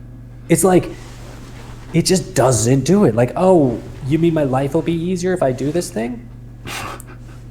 Oh, no, it didn't work. Like, it's just, like, I want it to work so bad because for most neurotypical peoples, and that's why it's often the advice they give is like, well, you know, just use this as your, you know, think about that you'll be able to get that. Like, right. Well, so, all right. Your rewards are basically meaningless to my brain. Right. So I want to talk about like your ability to prioritize because I'm just awful at prioritization unless I have that urgency there that tells me what's important to do, right? Like if I don't have that urgency, like the bill, right? Like if that bill isn't going to cost me more and it's not coming in pink, you know, and the bill's due, like I don't have the urgency to tell me it's important over all the other things that I can't decide that's important or not. And so I really struggle with that. Right. So like I hear, like I know something I need to do. And so often I spend a lot of time trying to judge like if it's important. And what I'll do is like compare it to all the unimportant or the other things that are non-urgent in my life and just try to stack that up. But I spend so much time just trying to fit it into where it should go on that list that it's super counterproductive. I don't do it anyways, but that's what I think about. Yep. Absolutely. And even like I really struggle with understanding what makes something a priority over something else. Yeah. Like, because, and I think that because what it is, if we truly want to break it down, is that all of the things that I need to do are all things people outside of myself have told me I need to do. Yep. They are all things I would not be doing if somebody else wasn't like, this is a good idea, or we'll send you to jail if you don't. You know, like, it's all like, you need to do these things because other people are telling me that I need to do them. They're like, yeah, they're sending me mail, whatever the case is. Like, this is a requirement you need to take care of, or this is something that would benefit you, or whatever the case may be. It's always other people that are sort of, because if it's the stuff I want to do, I have no problem with that. Like, some days I just don't feel like doing anything, and then I just sit around and binge watch TV, but I'm actually okay with that because it's fun and relaxing. But the fact of the matter is, and this annoys me so much, is that so much of my life and what is required of me is stuff other people think I should be doing for them. Yeah. That came out a little wrong. But you know what I mean? Like, yeah, I understand completely. That comes out it comes out right if we're talking about the government saying it to me. It comes out wrong if it's my girlfriend saying it. Right. She's not saying that. The government is saying that. Right. She's more like, hey, you know, this would benefit you in the future, or this is, you know, would be really of course helpful, or this is what we're trying to work towards, you know, that sort of stuff. And so, yeah, like, but regardless, if it's on that list, now if it's from my girlfriend, it actually helps a lot, particularly if she writes the list of, like, because she's really good at prioritizing and being like, well, my wife's the same way, yeah. And I'm like, fuck. And then not only do I have a good set of, like, I know these are good priorities, so I don't have to worry about whether I should or shouldn't be doing this, or I should be doing something else more. Somebody's already said, this is a good set, so do this set. Mm-hmm. And then somebody else is also relying on me. They know what's on that list because they fucking wrote it. So now, if I don't, I'll be letting her down. Yeah, or, that's the key. It's much more helpful if she helps me prioritize and write give me sort of a schedule for the day. Yeah. So when I first started my business, I wrote out like all the things I needed to do to start a business, right? And on that list is like, get a Google phone number, right? And then another one's like, start a bank account. Another one's like, start an Excel table of all your expenses. Another one's like, you got to do your marketing plan and your business plan, and like a huge amount, right? But a lot of it was so unnecessary to actually start, but I couldn't prioritize that, right? Like, did I really need my own separate bank account immediately to start a business? Absolutely not, right? But I got so stuck on the idea that it's important to have a bank account that it cost me like 3 days of work because I couldn't get to the bank to open up the account, right? So instead of like picking something else important on that list, like my brain just got stuck on that one thing, and I couldn't do anything else because, you know, I decided that either this was vital, right, and that was what I was going to do, and I couldn't do it, so I couldn't do anything else, or like I'm just paralyzed by choice paralysis and decision paralysis because that list is overwhelming. It's all things that eventually would be necessary, but really the only thing I had to do was file with the state, right? Like, that's the only thing I actually had to do to get up and running. But instead I delayed like the start of my business nearly 6 weeks because I wanted to get all of these important things in place first. Yeah, of course. What if it's the wrong name? And I discover that once I've printed out, you know, like the business. Plus, part of it too, I think, is, maybe I'm wrong, but it seems like it's a way of our brains tricking us into doing what they want to do, right? So, because let's be honest, we're chasing the dopamine. Yeah. And so, like, we want to start a business. Oh my God, that sounds like so exciting. Like, think of, oh my God, like it's going to be hardship and heartache, but it's going to be, you know, ups and downs, and you know, like working for myself, and like there's so much dopamine you get from just the concept of starting your own business, particularly about something you like, or you know. then you start going into like, okay, what do I need to do this? And then you like look at this huge list and you're like, fuck, there's a lot of really annoying shit on here. But printing out business cards is kind of fun. Oh, I get to design business cards. Ooh, Right. Ooh, what program should I use to design my business cards? Okay, Yep. I want to use Canva. Okay, ooh, I don't know how to use Canva. Okay, let's. And then and then you start doing business cards and you like do 3 different designs of business cards or whatever. Yep. You haven't even picked out the fucking name for it or whatever. Like, you don't even know what who your target market is, let alone what your product that you're selling. Like, Right. and you're printing out business cards that say, Yeah. Adam's Boutique. When I was launching the Discord server, I knew for 3 days. I gave myself that deadline, right? I made a TikTok video on Tuesday, like, hey, Friday, this server is going to be up and running, right? What did I do Tuesday, Wednesday, and Thursday until like Thursday night? Fucking dick around and like look into like starting a Twitch. And I'm like, what the fuck am I doing? Like, this is not the time to start a Twitch. You already told people you're launching a Discord, like, And it's like, part of me was like, okay, I got the dopamine from just telling people I'm gonna have a Discord. Let's tell people I'm gonna have a Twitch, and part of it is, exactly, that dopamine, like chasing that definitely compounds that. And I love the thought of my brain tricking me into doing things it wants to do. Like, that was beautifully said, because I feel that, right? Like, I feel like my brain gets its way more than I ever want it to, right?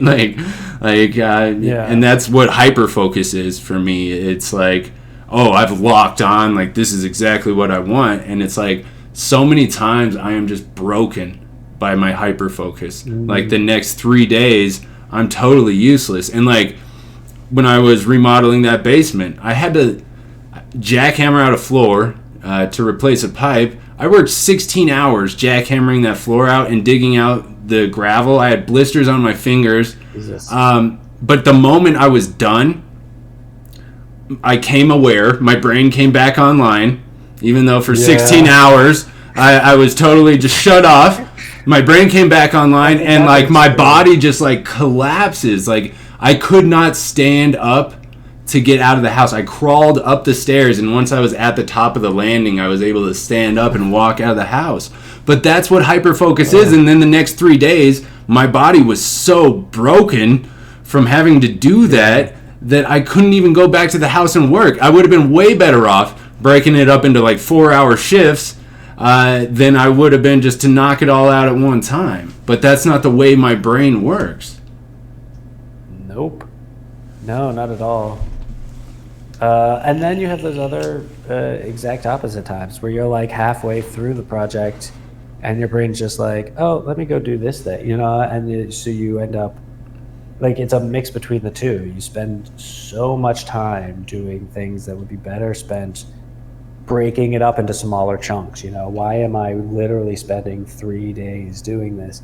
I did a decent job with the like printing of the minis just because it sort of had to be broken up, right? Like, you had the printing, right? Like, okay, I did the design or whatever, got the program, I get them into the printer, but then it takes 5 hours or 6 hours to print. So okay, I gotta go do something else, or at least not stand here. Although that's the problem, is after a while you can start seeing the print, and so like that's exciting, and I'm like literally just standing there going like like I don't know why, it was just so cute and cool looking and like gave me dopamine, and like but in general, I was able to break that up. But that's part of the problem, is sometimes you can't break it up at all. And I can't, but like, even when I wasn't working on it, my mind was always thinking about it. Like, it was just like, oh, I wonder if I paint them this way. And like, it's so exciting that I get to like send them to them, and like, okay, like I'll make big ones and small ones and see which ones will turn out better. And then I'll like let the people choose what they want. And like, and then I can do this with the other ones. And like just constantly thinking about that. But then other times I'll like have such a really cool idea for something, and then get halfway through and get to, pulled away for whatever reason, and can't get back to it for ever. Well, and once you lose that momentum, it's really hard, to get it back, even if you were hyper focused on it, right? Like, if once you check out of your hyper focus, that's one thing I don't think people really understand either, is we don't get to pick and choose our hyperfocus, even when it's something we've hyperfocused on before, right? Like sometimes that makes it even harder. Right in front of us. Right. Yeah. And it's there's like a feeling of loss that I often get when I sort of snap back to reality, when I like leave that hyperfocus and you're just like, oh, right. Oh, like even if it's a project like that's still ongoing, like you can tell, like I can kind of tell, like, oh shit, I've lost it, like it's gone, like the whatever that was, the magic, the dopamine that I was getting, I can tell it's not, I don't have that same relationship, because when I think about it now, coming back to it in the future, I don't get that same sort of release. Right. And yeah, no, the feeling of loss, I mean, I think everybody with ADHD feels that, like, and the way I describe that to neurotypicals is, you know, you read a book series and you're invested in this book series, right? And, you know, you're done with every book that's out and the author still has another book out, or another book in the series that they need to write, and you're just stuck, you know, unfinished, like, waiting, right? And, like, you have this, like, hyper-focus, and there's, like, a loss of, one, you've disconnected from your world that you were in, right? And so for me, like, when I come out of a hyper-focus, I'm coming from this state of incredible directionality, right? Like, and momentum into the world that I'm normally in, where I'm lacking complete direction and motivation and momentum. And for me, it's that stark contrast that really drives that feeling for me anyways. Yeah, there's a lot of, like, oh shit, I kind of got to go back to this, like, got to go back to the normal reality. Right. What am I doing again? What was I? Right. I was doing something, right? Well, and it feels so good to be doing something purposely, you know, and in the way you want, and, like, with that direction. It feels really good because we've spent so much time in our lives being shamed for not performing, right? So when we do perform, it's like, this is the way it's supposed to be. We're going to keep this going forever, baby. And, like, when you come out of it, you're like, fuck, like, that didn't last forever. Exactly. But I was really sure this one was going to last. This time, I knew I was just going to really get into D&D fan fiction. Right. I don't know how that's a thing, but I'm sure it is. Oh, it is. Definitely. People writing books about Dungeons and Dragons. I know there were movies and shit, but, like, no, there's R.A. Salvatore did the whole right there. The whole books on the Darrow elves. Yeah. There's definitely fan fiction off of D&D, but I do want to ask Discord, do you all have any questions you want to ask Adam? Because we're running on, this is 2 hours already, dude. Like, talk about time blindness, right? Like, I want to keep it to 2 hours because I got my son upstairs and I haven't checked on him this whole time. So I'm going to do that. But I want to make sure if there's any questions on the Discord server, let's get them asked. Let's get them answered for Adam real quick. And then we'll get out of here. As usual, or not as usual, because this is the first time me doing it, but I am going to... Right, like this video will be on my Twitch stream for however long it's on my Twitch stream. I don't know how Twitch works. But I'm also going to copy... 3 weeks or something. Okay, so I'm going to take this video, I'm going to put it on my YouTube page, and then I'm also going to watch it again, not today. I want to give me some time to process the stuff that we talked about, but I don't want to forget what we talked about, so I'm going to watch it again later, and then I'm going to do like a reaction video to it where I just kind of personally expand upon, like, my thoughts and feelings that I was feeling during this conversation, which is going to be a lot because, like, you opened up my mind to a few different ways of thinking about my own ADHD, which...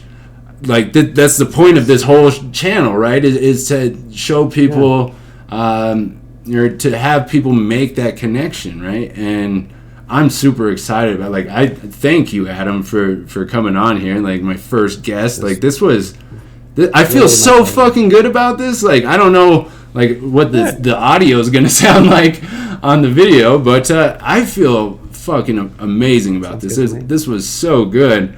I felt great. Oh, people are saying that. Oh, Brandon Sanderson. Yeah, we don't have questions coming in. Let me check. I can't check the Discord. I need to check it because there's a question thing in the Discord server. I saw something, but I couldn't read it because there's a plant in the way of my projector, and I was like, didn't readjust it. Right. So if you aren't part of the Dysfunction, my Discord server, you can go join that. I'll put a link on my YouTube channel too. Join the Dysfunction. You'll see a channel where you can submit questions for the show. First question is, how did you come up with your name? Adam? I'm my parents came up with it. I'm pretty sure they're talking about Dirty Roots. Okay. So yeah, my girlfriend and I were trying to like come up with names for it, and I don't know. It just kind of had a catch to it. Like, she and I are both, not prudish, I guess. I don't know. Like, we're both, we like to. She definitely, a lot of those like sexual innuendos in my TikToks and stuff, she always encouraged me to do them. And she's like, "Oh, I fucking love that shit. Like, don't play into that. Like, lean into it." And I, being a guy, like, I want to be a little bit like, I don't want to be predatory or creepy or whatever. So then at least having her too is not only the one who's encouraging me, but then to be like, that was cool, right? Like, that was all right. Like, or if I can at least, even without having to ask or think about it from her perspective, and just be like, okay, thinking about it from her, like, would she be offended? Would she think it's funny? Okay, if she thinks it's funny, then fucking cool, we'll keep it. So I think we wanted to sort of imply that aspect of us. That we're both. We can be, dirty in that sense. But roots are the dirty parts of plants, right? They're the parts that are in the dirt. So it sort of was, we were talking about, we're making pots for plants, to sell to grow plants in. And so that's where the roots are. They're inside of the container. So it just sort of was like playing off all those sort of concepts. I like it a lot. And when we first started like following each other, I made a post asking for people with ADHD. Like, I wanted to see ADHD people in their environment, thriving, whatever cool shit they're doing. Like, it's great that there's people out here talking about ADHD like I do, like in front of the camera constantly. But I actually wanted to see ADHD people using their skills to do other stuff besides talk about ADHD. And you were like, I have ADHD, or actually I did the video because we became friends, right? It was a different video. Right. You posted, you said, I have ADHD, but I don't talk about ADHD. I talk about plants.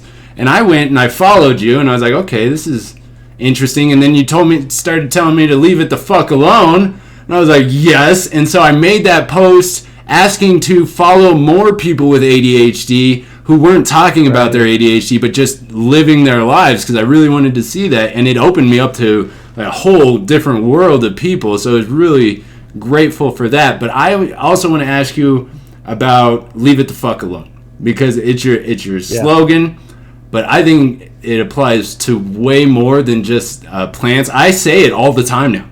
All the time. It's my favorite piece of advice to give people.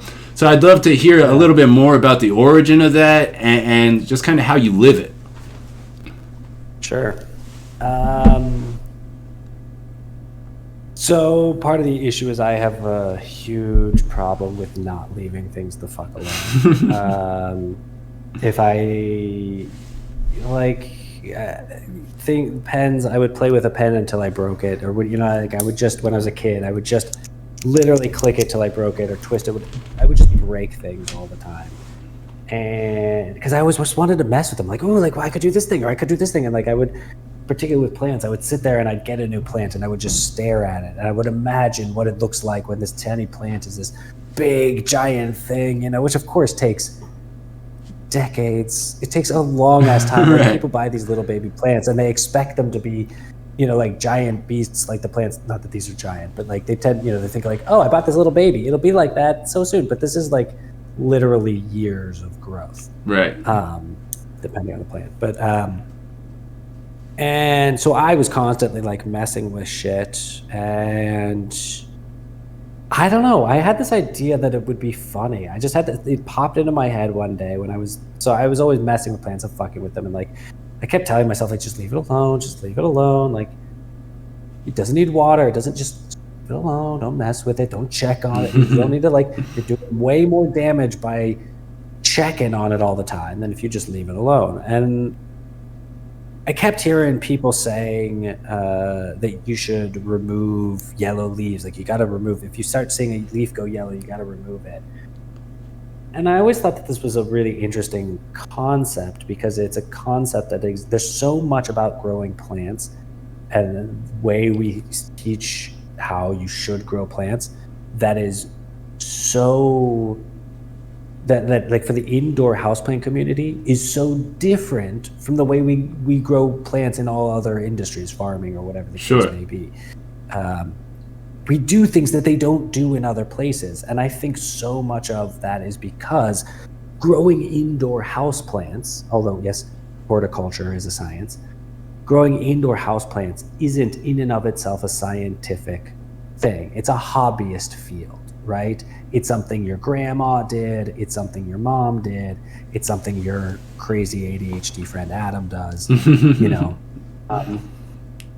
but it's not where a bunch of scientists are. So much of the information about how to be good at growing indoor houseplants was old wives' tales, these, tips and tricks that have been passed down from generation to generation, that where the science wasn't necessarily there. And the vast majority of people that are into houseplants are hobbyists. They don't want to read a fucking scientific textbook on plant biology. Right. They are not going to sit through what, how the cell structure of a plant works in order to maybe glean a little better insight on how to possibly grow them better. Like, that's what I'll do, is I'll like, but maybe if I learn about it, there'll be some little secret, and I'll be like, oh, so that's what's going on.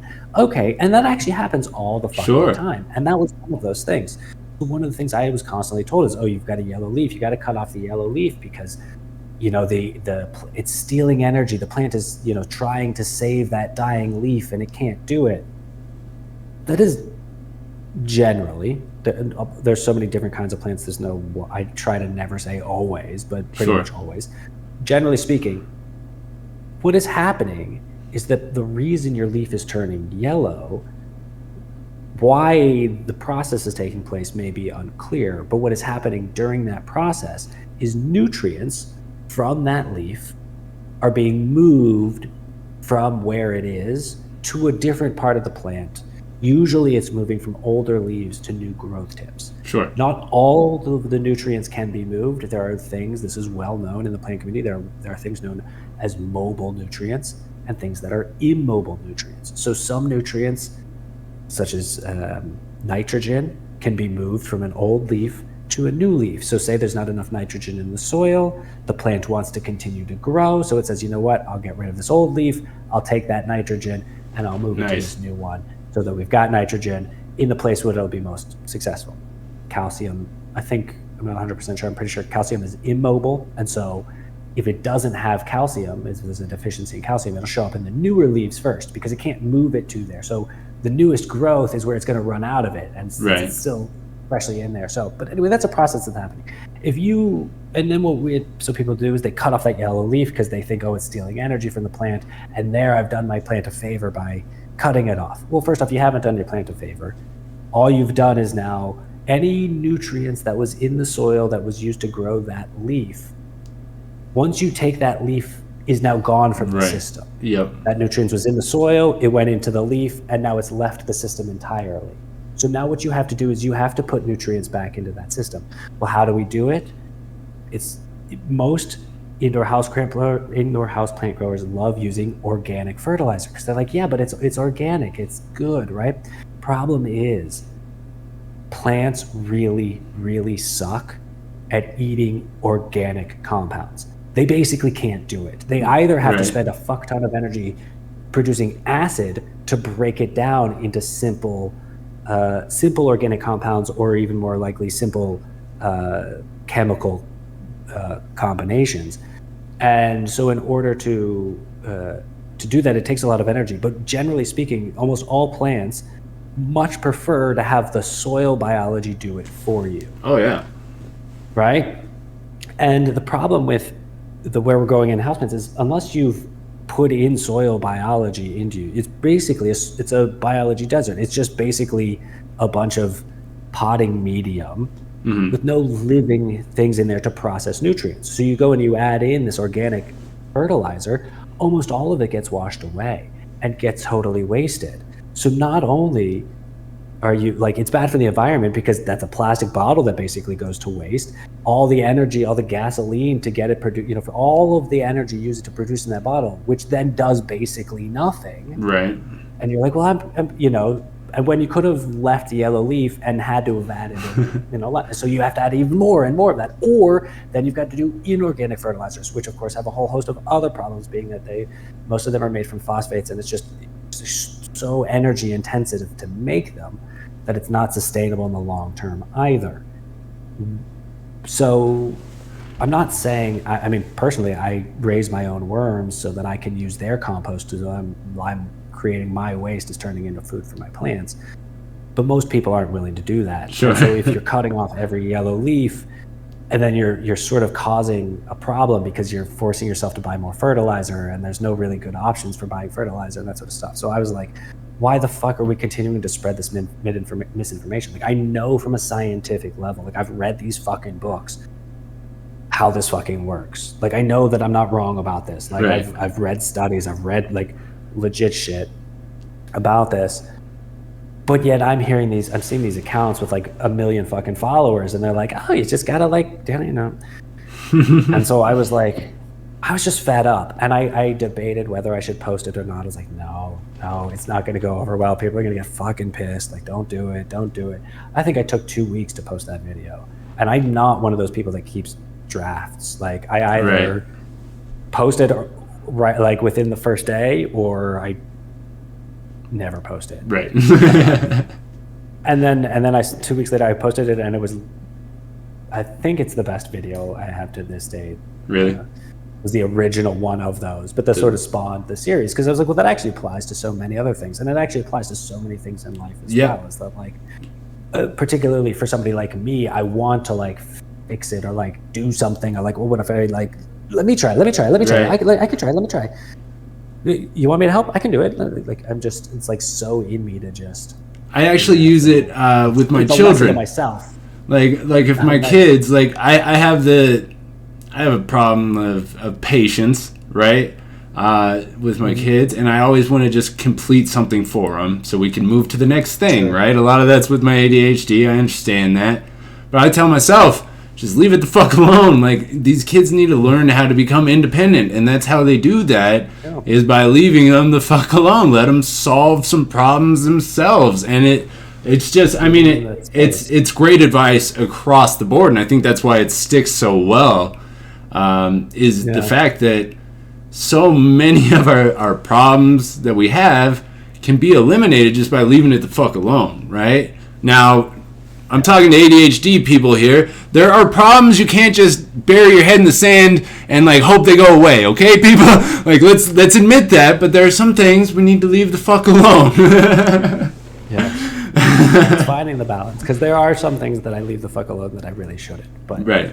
Yeah, and there's lots of things I don't leave the fuck alone that I really shouldn't. And particularly with plants, like, and I think during the pandemic, so many people got into growing houseplants. And so there was this wave, which I noticed because I think I was saying this to you the other day. I started TikTok in 2018. Mm-hmm.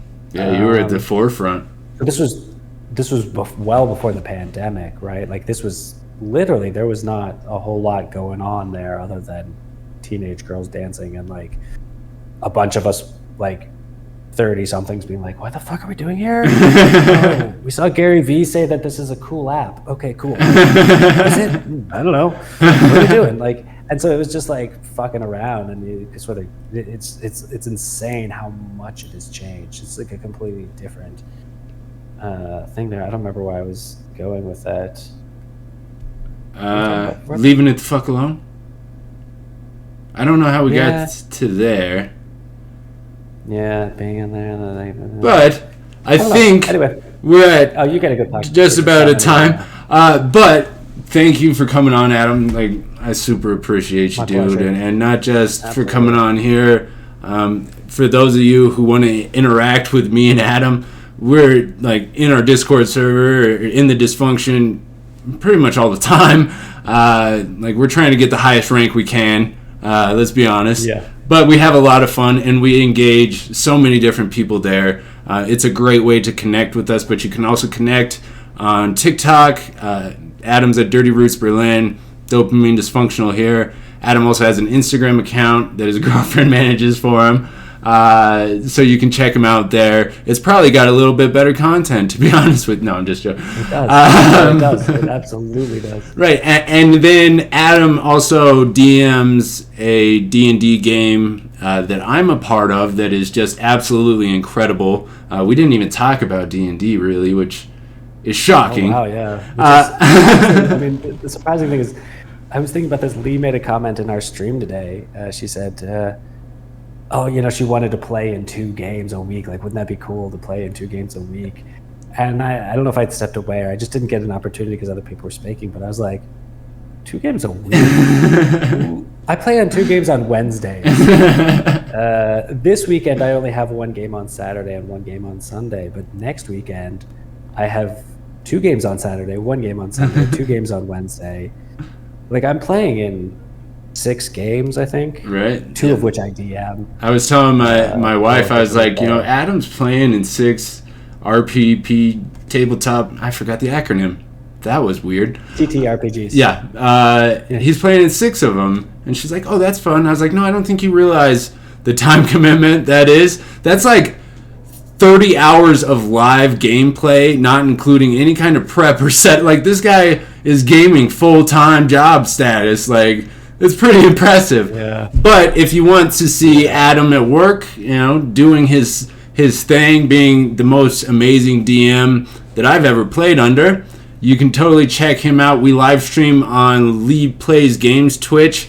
I'm not going to stream that here just because I think we got a good thing going with Lee's Twitch over there, and I can't follow 2 different streams at once. But we'll probably have to set up like at least a one-shot just for the amount of people who have been interested in playing D&D with us. So one of our big things is connecting with people and teaching people the game.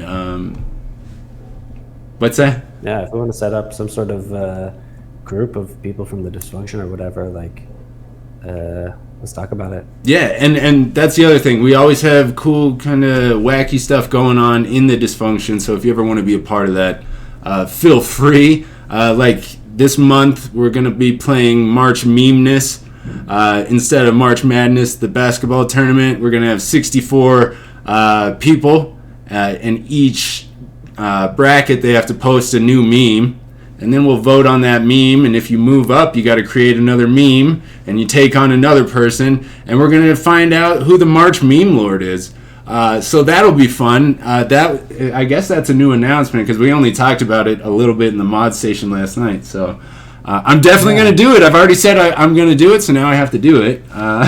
But for everybody out there... When does March Madness start? The 16th? It's in here. I don't know. It's March. That's all I knew, right? So for those of you who want to engage more with us, we're always around. We're very active in the neurodivergent community and online. So there's plenty of opportunity for that. If you want to join the Dysfunction, or if you want to be on this show, you obviously can. I have a sign-up sheet, in my Discord at the bottom. It says sign up to be a guest on the show. Right?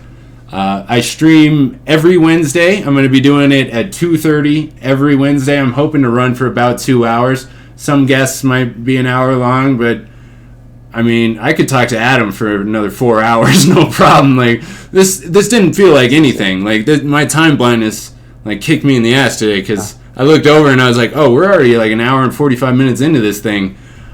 So thank you again, Adam. Go follow Adam, and I will see you all next week. Nice. Thank you.